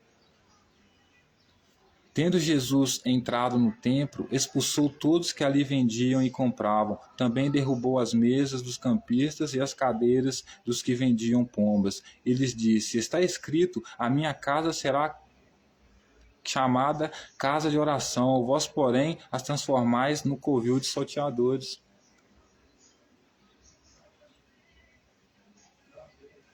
Então, senhoras e senhores, Jesus convence pessoas a seguir ele no movimento, sai da casa dele, da terrinha dele, para ir numa cidade próxima, invade a cidade, invade o templo, certo? Pega, expulsa todas as pessoas que estão vendendo no templo ali, o que vai contra a tradição dos judeus. Porque, veja bem, os judeus já são um povo, como é que eu posso dizer? Eugenia que fala? Eu esqueci como é que fala. Mas o judeu já é um povo religioso e, por tradição, já é um povo que vende bem, que gosta de vender, sempre vendeu bem. Então, o judeu fazer da religião um negócio ou um negócio na religião é extremamente normal na vida do judeu, certo? O que Jesus faz aqui é um ato terrorista de causa de desordem social, né, de hierarquia social, né? Por quê? Porque ele vem aqui impedir que as pessoas vendam as coisas no templo só porque na cidadinha dele ou no livro que está escrito dele as pessoas não podem vender porque é casa de oração. Então, essas pessoas da quais Jesus impede de vender no templo são pessoas que desconhecem ele, desconhecem o que ele está pregando. Porque essas pessoas, como Jesus disse que estava escrito, ele viria governar num jumentinho. E essas pessoas, por conhecer a escritura que Jesus prega, não reconhecem ele como o rei vindo num jumentinho, já que estava escrito, também não reconhece a maldita tradição dele da casa do templo ser casa de oração. Para os judeus não, ali eles fazem negócio ali, certo? Eles fazem negócio ali. É como se Jesus entrasse na igreja católica, saísse lá, por exemplo, na cidade dele tem uns templos lá e na tradição que é ensinado por lá ninguém pode vender. Aí ele sai da cidade dele, vai lá para Aparecida do Norte, vê que é tanto de católico lá vendendo imagem, né? Tudo campista, gente humilde, camelô, vendendo lá. Ele pega e expulsa todo mundo, porque diz que todo mundo não pode vender lá. Quem vende lá é judeu, é o próprio povo da terra, certo? Não está cometendo pecado em vender lá. Inclusive, quem domina ali é Roma. Se Roma não se importa com eles tendo comércio lá e eles, por tradição, por serem ótimos comerciantes e religiosos, portanto, vendem, né, na religião, fazem da religião um negócio na religião, para eles não é problema nenhum. Mas para Jesus é. Por quê? Porque Jesus achava que o mundinho que ele vivia, era igualzinho o resto do mundo em que ele poderia conhecer.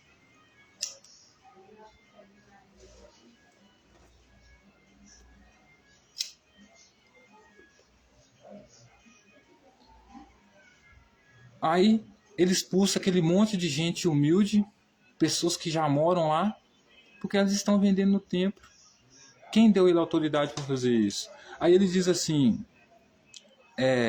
e disse-lhes, está escrito, a minha casa será chamada casa de oração, vós, porém, a transformais num covil de salteadores. Então chama as pessoas que estão vendendo lá de ladrão.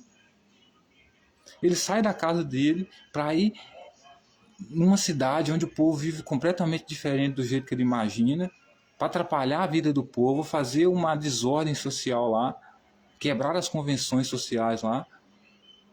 Tudo por quê? Porque o maldito livro, a maldita crença dele diz que aquele tipo de templo ali, talvez porque seja semelhante ao dele, da cidade dele, tem que ser casa de oração, pleno de oração. Não pode vender e falar isso para judeu, que judeu não pode vender no templo. O templo é dele.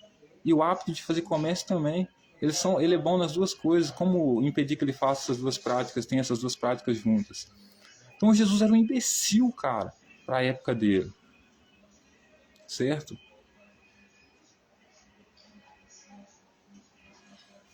Então ele chama essas pessoas humildes, vendedoras de quê? De salteadoras, de o quê? Ladrão. Se eles fossem ladrão, como Jesus disse que eles eram ladrão, os próprios judeus teriam prendido eles.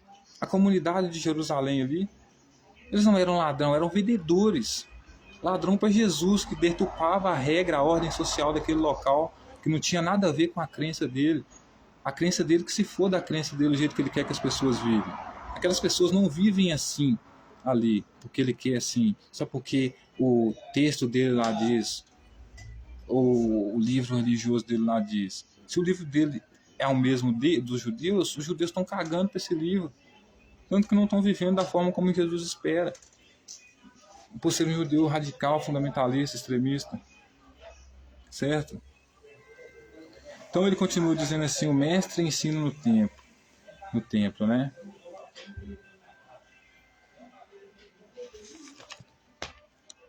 Então, senhoras e senhores, vieram a ele no templo cegos e coxos, e eles o curou, né? Aí, veja bem, vieram a ele no templo cegos e coxos, e ele os curou. O cego aqui não é um cego de nascença, no sentido que vê tudo escuro, né? Como é um contexto político-religioso, né, de ordem e desordem social, os cegos aqui são aqueles que não veem Jesus como mestre, não veem Jesus como representantes do reino do céu, como representantes da lei de Moisés. Então, a partir do momento que reconhece ele como mestre, então eles deixam de ser cegos, entendeu? Coxos aqui, é fácil você curar um coxo, porque um coxo aqui é qualquer pessoa que manca. Um cara estava mancando lá, Jesus fez uma massagem lá, chamou os caras lá, puxou um osso para frente, curou um osso lá nesse sentido, cura com métodos naturais, certo? Nada de milagre nesse sentido. Entende? Aí o texto vai dizendo assim: mas vendo os principais sacerdotes e escribas, as maravilhas que Jesus fazia, e os meninos clamando, Hosana ao filho de Davi, indignaram-se e perguntaram. Então, os escribas e fariseus, senhoras e senhores, os escribas, né, e os sacerdotes, e os principais sacerdotes,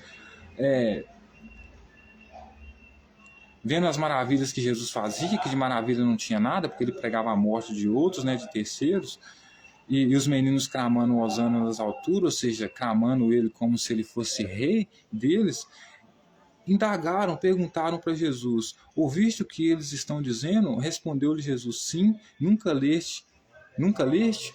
Eles perguntam para Jesus: você está ouvindo o que eles estão te dizendo? Chamando você de rei, Hosana nas alturas, falando que você é bem-vindo aqui. Você está ouvindo o que eles estão dizendo? Né? Aí Jesus responde para eles: sim, nunca leste? Você nunca leu? Sim, você nunca leu?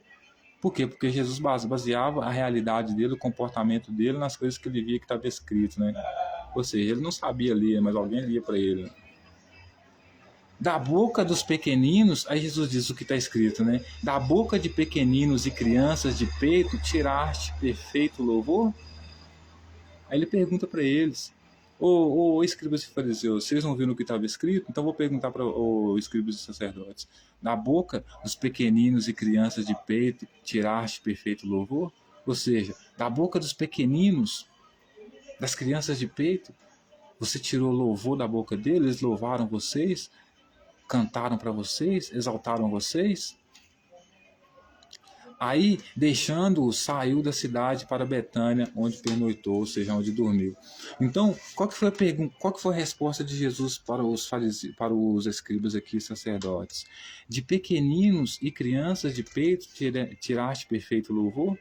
O que é pequeninos aqui para Jesus? Né? Quando você vê pequeninos aqui, parece que você está falando de criança. Né? Pequeninos aqui é porque eles estão abaixo de Jesus. Como Jesus mesmo disse, né? Para os discípulos, o maior no reino dele é aquele que é escravo. Que quiser ser o maior no reino dele é aquele que é escravo, aquele que se humilha como uma criança. Ele coloca uma criança na frente dos discípulos para humilhar a criança, para a criança se humilhar diante dele, para os discípulos verem como ele queria que não só ele, mas o povo se humilhasse diante dele. Então ele está falando assim, dos pequeninos, ou seja, dos que estão abaixo de vocês, das crianças, ou seja, como Jesus queria que eles fossem igual crianças, então vendo dessa simbologia aqui, dessa metáfora aqui, ou seja, que fossem completamente submissas, medrosas, aterrorizadas com Jesus, não desobedecessem de forma nenhuma, né? Que se humilhassem diante dele, como Jesus deu a demonstração lá, falando que os discípulos tinham que ser como uma criança que estava se humilhando para ele, né? A criança que naquele lugar lá estava se humilhando para ele, porque ele estava tocando terror, né? De peito. Vocês conseguiram fazer isso? Né? Vocês conseguiram tirar perfeito louvor dos pequeninos e das crianças? Porque era assim que Jesus queria que as pessoas fossem com ele, senhoras e senhores, no reino dele. Pequeninos, ou seja, fossem muito abaixo dele, completamente submissos a ele, sem o questionar, tanto que ele diz que no reino dele, se você chamar de tolo, Jesus falou alguma coisa, falou que ele é tolo, você já está sujeito ao inferno, a queimar eternamente pelo que você fala, pelo que você discorda dele. Entende? Então, senhoras e senhores, esse é o Jesus que todos falam que é Jesus de amor, certo? Então, ele diz para os escribas e sacerdotes, certo? Esses pequeninos, ou seja, esses que estão abaixo de mim, porque ele humilha as pessoas, né? Que é as pessoas se humilhando diante dele, essas crianças que se humilham, que têm medo de mim, que são submissas a mim, vocês não tiraram dela perfeito louvor. Ou seja, vocês não fizeram ela exaltar vocês. Talvez elas exaltavam Jesus de medo, porque o discurso dele era jogar no inferno. aqueles que eram opositores, ou seja, matar queimado mesmo, certo? Então, senhoras e senhores, para terminar,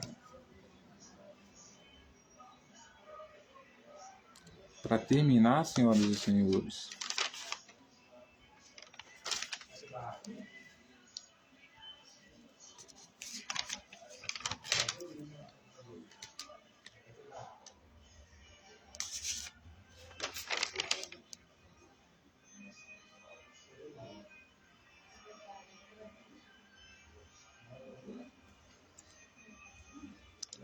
tem um texto que eu tenho que ler aqui ainda, o grande julgamento. Então, lá em Mateus, senhoras e senhores, capítulo 25, versículo 31, vai dizer assim: o grande julgamento. Quando vier o Filho do Homem na sua majestade e todos os anjos com ele, então se assentará no trono da sua glória. Então ele está falando de quando ele vai vir governar, né? Porque o Filho do Homem aqui, como eu disse, o Filho do Homem aqui é o Messias, né? Então, tipo assim, se Jesus vai morrer, vem outro no lugar dele. Mas ele precisa primeiro cumprir a missão de avisar as pessoas que está vindo, né? O movimento está se formando, né? Então, quando vier o Filho do Homem na sua majestade, ou seja, ele já se tornou rei, né? Já derrubou o Império Romano, já é rei, então ele está com todos os anjos dele com ele, né? Ele está sentado no trono da glória dele. Aí o que ele vai fazer? E todas as nações serão reunidas em sua presença. Ele separará um dos outros, como o pastor separa dos cabritos as ovelhas. Então, como ele mesmo disse, né? Eu vim para colocar inimizade entre pai e mãe, né? Por quê? Porque o pai porque a mãe, porque o filho que é homossexual no meu reino, ele vai ser morto. E a mãe dele, por ser radical, defender o meu reino, ela vai entregar ele para ser morto, né? Então, veja bem, eu vim para causar divisão entre as famílias, certo?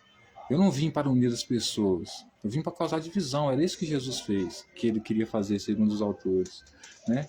Então, ele veio para separar um dos outros. E como ele pretendia ser rei, ele não queria só julgar as 12 tribos de Israel, junto com os discípulos dele que não ia mandar porra nenhuma, né? Estavam lá só de fantoche mesmo. Mas ele queria julgar todas as outras nações ao redor, que eram contra o reino dos céus, porque ele queria, né? Porque para ele só pode adorar, não é só o povo judeu que tem que adorar o Deus dele, mas todos os povos em volta onde ele puder alcançar, né? Mas ele colocará, porá as ovelhas à sua direita, mas os cabritos à sua esquerda. Então dirá o rei aos que estiverem à sua direita: vinde, benditos de meu Pai, entrai na posse do reino que vos está preparado desde a fundação do mundo. Então vocês vão entrar na posse do meu reino, né? E quem são esses que ele vai colocar à direita? Por isso que eu falei desde o começo, né?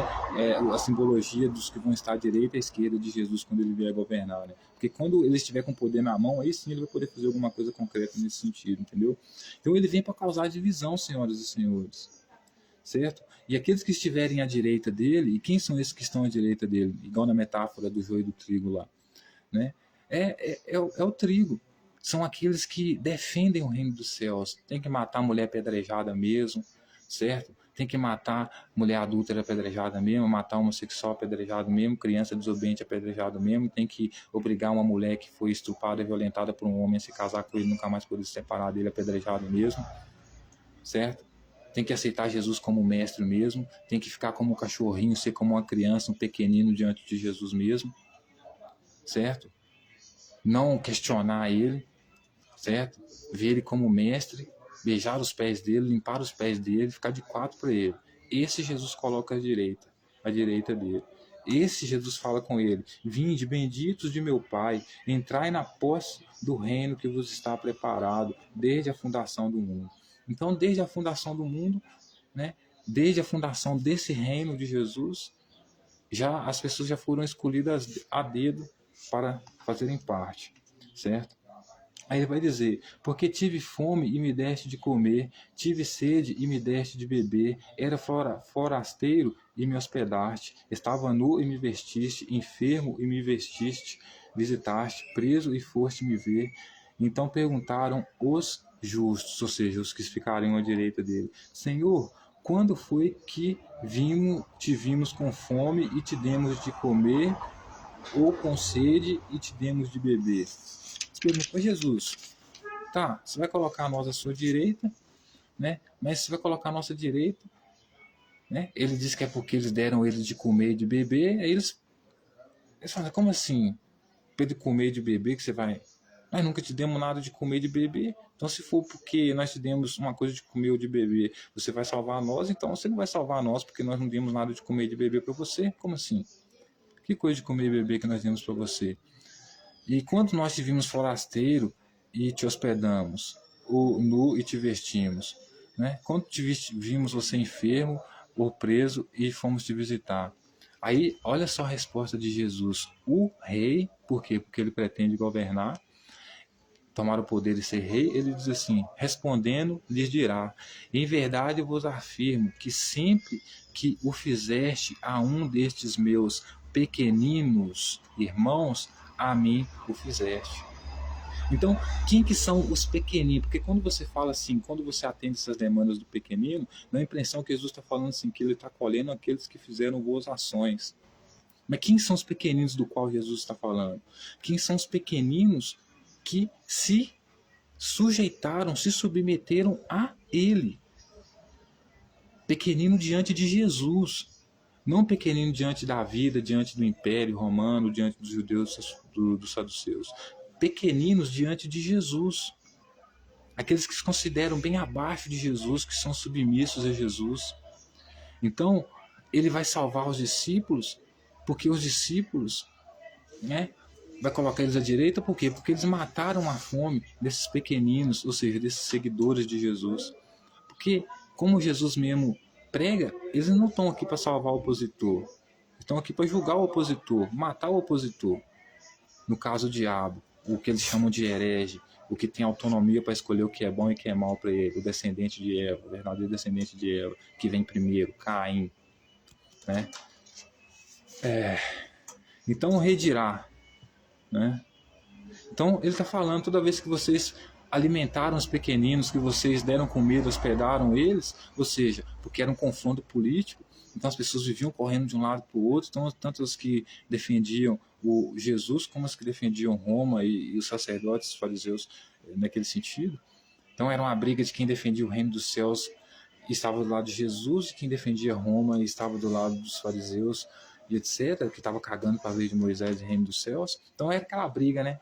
Um para lá, outro para cá, correndo para lá e para cá. Então eles viviam precisando de moradia, né? Então, como eles eram pequeninos de Jesus, ou seja, pessoas que eram submissas a Jesus, que Jesus controlava facilmente, que concordavam com Jesus sem questionar, estavam abaixo de Jesus, porque Jesus colocava eles abaixo dele. Então, esses que eles matavam a fome, por causa desses, Jesus ia salvar eles. Aí ele continua dizendo assim: então o rei dirá também aos que estiverem à sua esquerda. Então, ou seja, aqueles opositores, aquele do qual a mãe de João e Tiago queria que colocasse um deles à sua esquerda, ou seja, queria que fosse condenado. O que ela realmente queria que Jesus fizesse com eles? Então ele vai dizer, né? Então o rei, quem que é o rei aqui? O próprio Jesus, porque aqui ele vai ter estabelecido seu reino já, como ele mesmo disse no começo, né? Ele vai estar estabelecendo a ordem, vai ser o rei, né, do reino dos céus, vai estar estabelecendo a lei, né? Então o rei, no caso, ele dirá também aos que estiverem à sua esquerda: apartai-vos de mim, malditos, para o fogo eterno, preparado para o diabo e seus anjos. Então, senhoras e senhores, a mãe daqueles discípulos queria que Jesus colocasse um à sua esquerda, porque ela, conhecendo Jesus, conhecendo o movimento de Jesus, a forma que Jesus defendia o movimento radical dele, defender o reino dos céus de Moisés, sabia que quando ele estabelecesse o poder dele, aqueles que não concordassem com ele, ele ia colocar à sua esquerda. Certo? Porque são filhos do diabo, preparados, são com o diabo, são opositores, são adversários, não concordam, são contra. Então, esses ele vai jogar no fogo eterno e vai mandar apartar dele quando ele estiver com poder, quando estiver reinando com seus anjos. Porque dentro dessa metáfora simbólica aqui, desse reino político religioso aqui, os anjos são oficiais de justiça, né? são policiais do rei, né, que aqui está no lugar de Deus. Por isso, quando Jesus fala em nome de Deus, ele está falando em nome dele mesmo, né? Então, ele vai dizer que o fogo do inferno está preparado para o diabo, ou seja, os que são opositores a ele, que não seguem o reino dos céus, que não acolheram, né, aqueles que são pequeninos dele, ou seja, que são submissos a ele, que se submetem a ele, que também defendem o reino dos céus, por não matarem a fome deles, nem hospedarem eles, porque Roma estava caçando, estava matando todo mundo que defendia o reino dos céus. O que acontece? Quando Jesus estivesse reinando, eles seriam jogados no fogo, certo? Com o diabo para os seus anjos. Aqui o diabo é o imperador romano, porque é uma ameaça ao imperador, porque o imperador que é o maior opositor, tanto os escritos de fariseus e os sacerdotes também. Então eles vão ser todos jogados no inferno. É uma ameaça a todas as autoridades aqui, certo? Ela e seus anjos, tanto que ele fala o diabo e seus anjos, né? Por que seus anjos? Porque os anjos aqui são os oficiais de justiça também, as autoridades ali nesse sentido, do rei, entende? Aí ele vai dizer, porque tive fome e não me deste de comer, tive sede e não me deste de beber, sendo forasteiro, não me hospedaste, estando nu, não me vestiste, achando enfermo e preso e não foste ver-me. E eles lhe perguntaram, Senhor, quando foi que te vimos com fome, com sede, forasteiro, nu, enfermo ou preso e não te assistimos? Então ele responderá, em verdade vos digo que sempre que deixares de fazer a um destes mais pequeninos, a mim deixaste de fazer, e irão para o castigo eterno, porém os justos para a vida eterna. Então, para terminar, senhoras e senhores, vê o que Jesus fala. Ele termina dizendo que quando ele estabelecer o reino dele, ele vai colocar uns à sua direita e outros à sua esquerda. Aquela mulher lá que pede para colocar um dos filhos dela à sua esquerda, que inclusive é discípulo de Jesus, talvez ela pede isso porque conhecia muito o movimento de Jesus, sabia o que era a esquerda e direita para Jesus, que Jesus fazia que ele colocasse à sua esquerda, portanto ela via talvez um dos seus filhos como opositores a Jesus, então queria que ele colocasse ele à sua esquerda. Pode ser isso, entendeu? Mas Jesus diz que a esquerda dele, ele vai, porque veja bem, as pessoas estão cagando para o reino dos céus, não conhecem Jesus, estão cagando para a lei de Moisés, não vivem conforme a lei de Moisés, não matam a mulher adúltera como manda a lei, nada disso, certo? Aí eles veem Jesus criando um movimento, né? Aí contra Roma, para estabelecer esse reino, né? Porque não tem como trazer o reino dele na conversa, né? Não exercendo as leis que ele quer, né? Porque sem pedir autorização para Roma. As pessoas que são contra o reino dos céus, porque não querem matar homossexuais apedrejados, mulheres adultas apedrejadas, não querem matar crianças desobedientes apedrejadas, nem obrigar mulheres que foram violentadas, estupradas, se casar com um homem que a violentou e estuprou. Essas pessoas que veem esse confronto, Roma matando esses que defendem o reino dos céus e botando eles para correr, eles não vão oferecer comida e não vão oferecer abrigo para essas pessoas, esses tais pequeninos de Jesus, né? Porque são pequeninos, são pessoas pobres, porém terroristas, que Jesus está usando para trazer o terror. Então, não só aqueles que discordam de Jesus no ponto de vista da lei, que não vão seguir a lei, que não ligam para o reino dos céus, que não consideram Jesus rei deles, são considerados pecador, porque se você não ama Jesus mais do que ama seu pai e sua mãe, se você não tem ele como mestre, não fica de quatro para ele, não se humilha como uma criança, então você já está negando ele, e quem nega ele vai ser condenado ao fogo eterno. Então, veja bem, todas as pessoas que veem esse movimento, que vivem essa realidade aí na época de Jesus, não vão querer ajudar essas pessoas.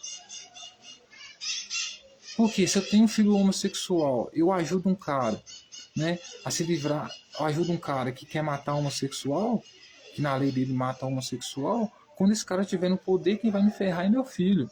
Eu também, se tentar defender ele, certo?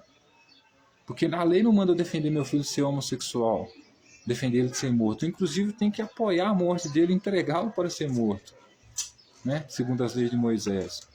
Então, Jesus pede para os discípulos dele, senhoras e senhores,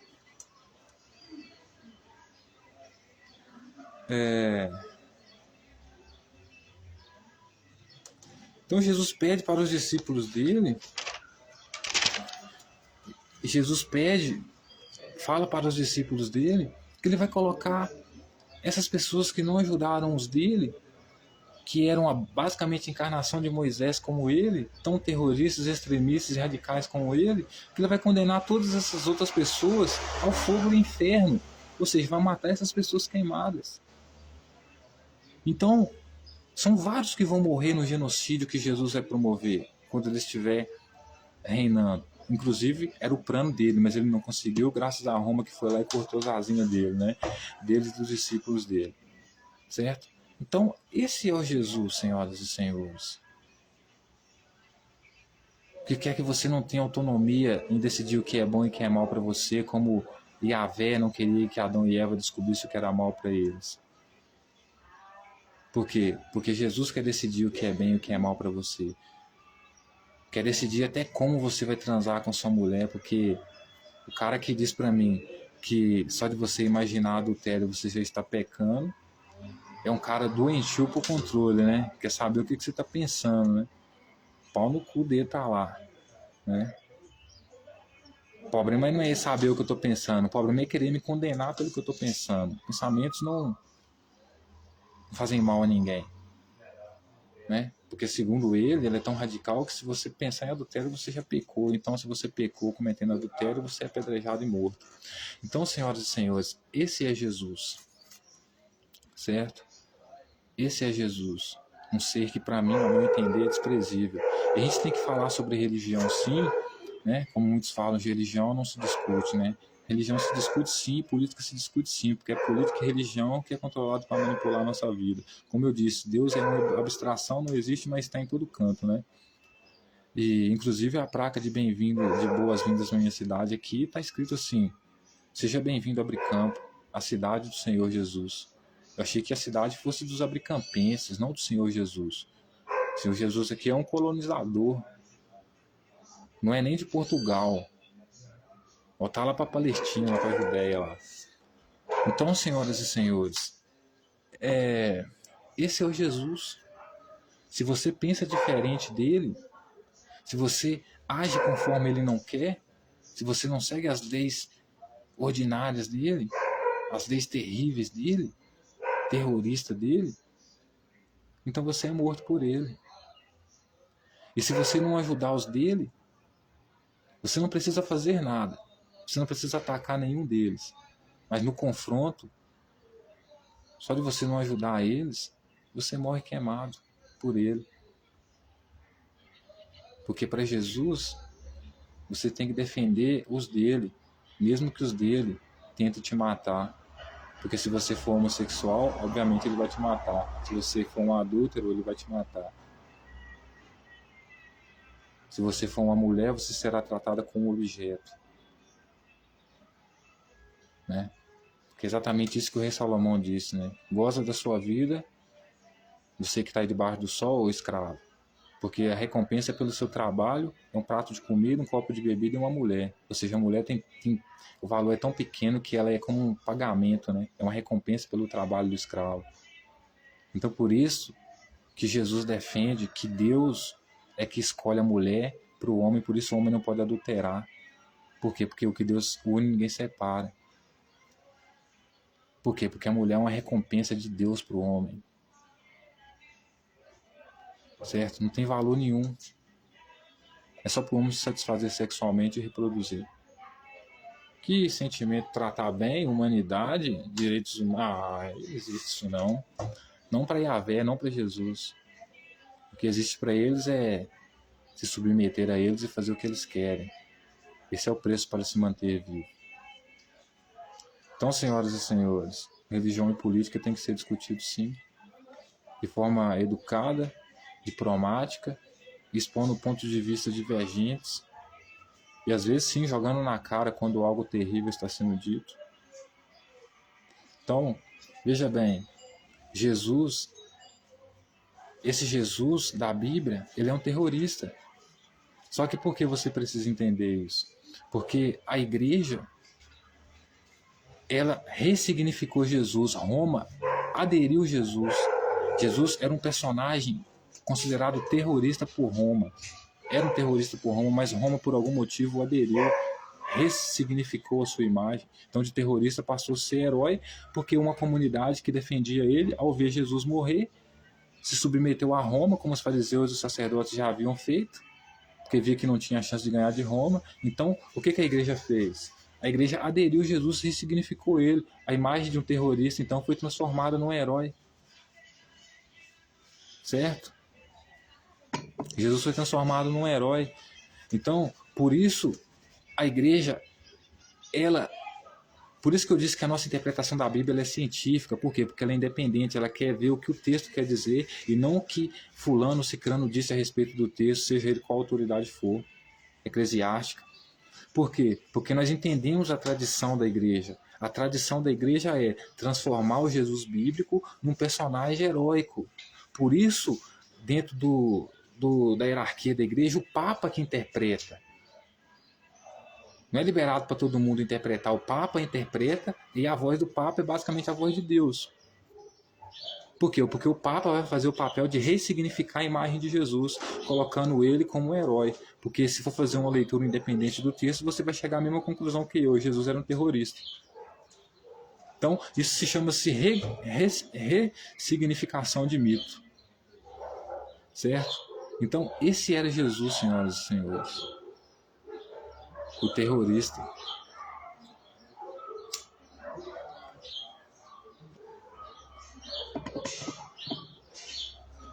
Então Jesus foi transformado nesse personagem que é hoje, que todos conhecem, como herói. E por que Roma então destruiu o templo de Jerusalém? Já que os escribas e fariseus, então, como você está falando, Tchelão, aderiam a Roma no tempo de Jesus, estavam cagando para o reino dos céus, para a lei de Moisés, para Jesus e tudo mais, para Yahvé e tudo mais. Por que Roma então destruiu o templo de Jerusalém se estava em posse dos fariseus, dos escribas e sacerdotes que eram submissos a Roma? Pelo simples fato de que foi um método que Roma conseguiu para acabar com aquela briga interna que estava tendo ali em Jerusalém. Como assim, Tchelão? Porque toda vez surgia um Messias.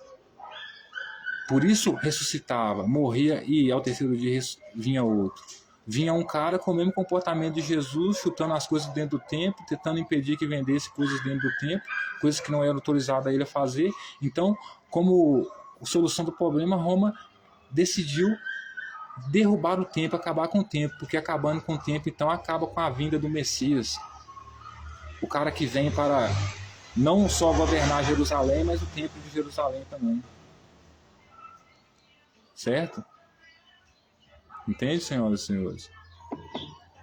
Então Roma vai e destrói o templo de Jerusalém para ver se acaba com esse fogo do Messias. Certo? Jesus também queria, por sua vez, destruir o templo de Jerusalém, mas não porque ele aderia a Roma, mas porque ele não gostava da forma como os judeus estavam tratando o templo, vivendo no templo, no cotidiano, vendendo, por exemplo. Então ele preferia destruir do que ver as pessoas venderem lá. Ele era um imbecil. Porque se havia uma convenção social ali, todas as pessoas adultas concordavam que podia vender dentro do templo, qual que era o problema? Se o judeu, por etnia, já é religioso e também por tradição já é vendedor. Então, vender dentro do templo seria basicamente uma forma econômica do judeu adquirir riqueza. Ou seja, seria um meio também útil. Usar a fé no negócio, negócios na fé. Assim como a igreja usa hoje, como eu disse lá no Aparecido do Norte, que um monte de gente vendendo lá, campista também, né? Gente humilde, camelô, né? Como no tempo de Jesus que vendendo no templo. Você acha que seria legal Jesus chegar lá hoje lá e descer o porrete em todo mundo? Pegar os trem de todo mundo? Porque não queria que ninguém vendesse lá, porque segundo ele estava escrito que era casa de oração, mas ninguém, como no templo aqui, na época de Jerusalém, ligava porque estava escrito, como o pessoal ia ligar para Jesus se dissesse isso hoje. Você acharia certo isso? Só gente humilde vendendo, sobrevivendo. Então por isso Jesus foi preso, por isso Jesus foi morto, por isso Jesus foi perseguido. Porque a imagem dele era altamente destrutiva. Coisa que a igreja não vai te contar, por quê? Porque antes da leitura científica e racional da Bíblia, a igreja interpreta segundo a tradição, e a tradição é transformar Jesus no herói. Por quê? Porque Roma precisava aderir àqueles que após a morte de Jesus ficaram sobrando. Resolveram abandonar Jesus, mas ressignificando a imagem. Então, Roma, por favor, nos perdoe. Nós seremos submissos a vocês, mas coloquem Jesus como Deus. Então Jesus apenas foi aceito, Jesus nunca teve autoridade nenhuma, nunca foi nada. Nem ele, nem Yahvé, o Deus que ele seguia. O Império Romano é 1000 vezes mais forte, foi 1000 vezes mais forte. Então, eu termino esse vídeo aqui, senhoras e senhores, concluindo que, veja bem, a gente precisa entender o que é uma leitura científica independente da Bíblia, cujo único viés de propósito é entender o que o autor disse, e uma interpretação eclesiástica, convencional, tradicional, né, da igreja, que antes de interpretar o texto já vem com a tradição de transformar o próprio personagem em não importa a leitura, mas transformar ele num herói. Então, leituras distorcidas, interpretações equivocadas. Mas tudo isso por quê? Porque a leitura é baseada na tradição da igreja, não no que o texto literalmente diz.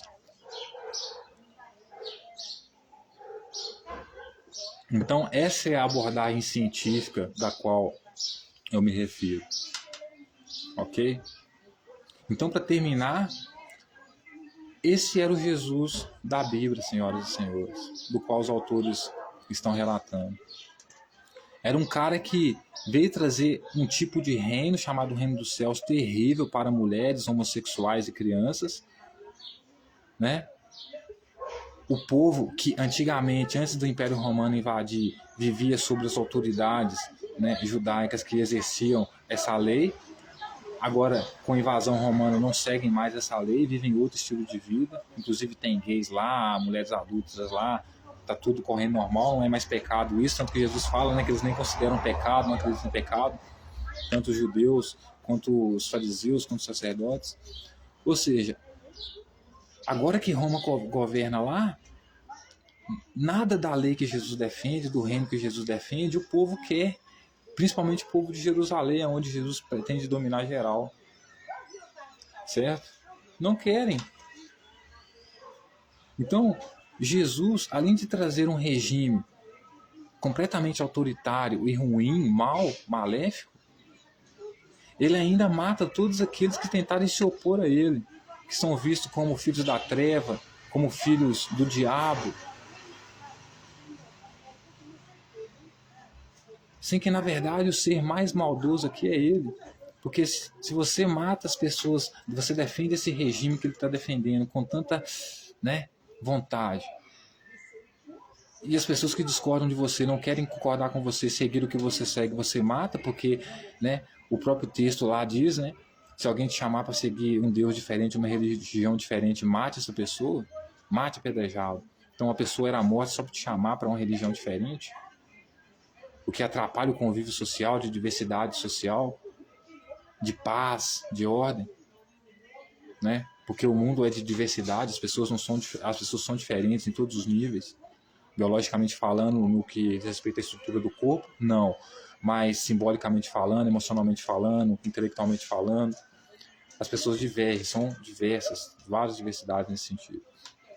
Então, quando Jesus resolve matar pessoas que pensam diferente com ele e também mata pessoas que não ajudaram os dele, devido a todo o confronto ali na hora, porque a pessoa ficava com as mãos latadas, né? Eu não defendo Jesus e o regime dele, talvez porque eu sou homossexual e posso ser morto por ele, e também porque eu não concordo, não quero matar a mulher apedrejada por adultério, nada disso, então eu estou com as mãos atadas porque eu não posso defender Jesus e nem defender um dos seus seguidores por causa disso, mas também não posso seguir porque é uma luta entre os seguidores de Jesus e Roma. Então, se eu tento ajudar algum seguidor de Jesus aqui, eu sou considerado traidor para Roma, que é uma potência que pode me matar. Então, eu tenho dois motivos para não seguir ele, não aderir a ele, mas mesmo assim, se ele tomar o poder, ele discursa e deixa claro que ele vai matar queimado com fogo eterno aqueles que não ajudaram, não mataram fome daqueles que lutavam pelo objetivo de Jesus, que defendiam Jesus, que defendiam os objetivos dele. Então, você deixa a população de mão atada. Se eu ajudo ele, eu morro. Se eu não ajudo, eu não morro. Então, eu posso torcer aqui para que ele não vença, para que ele morra.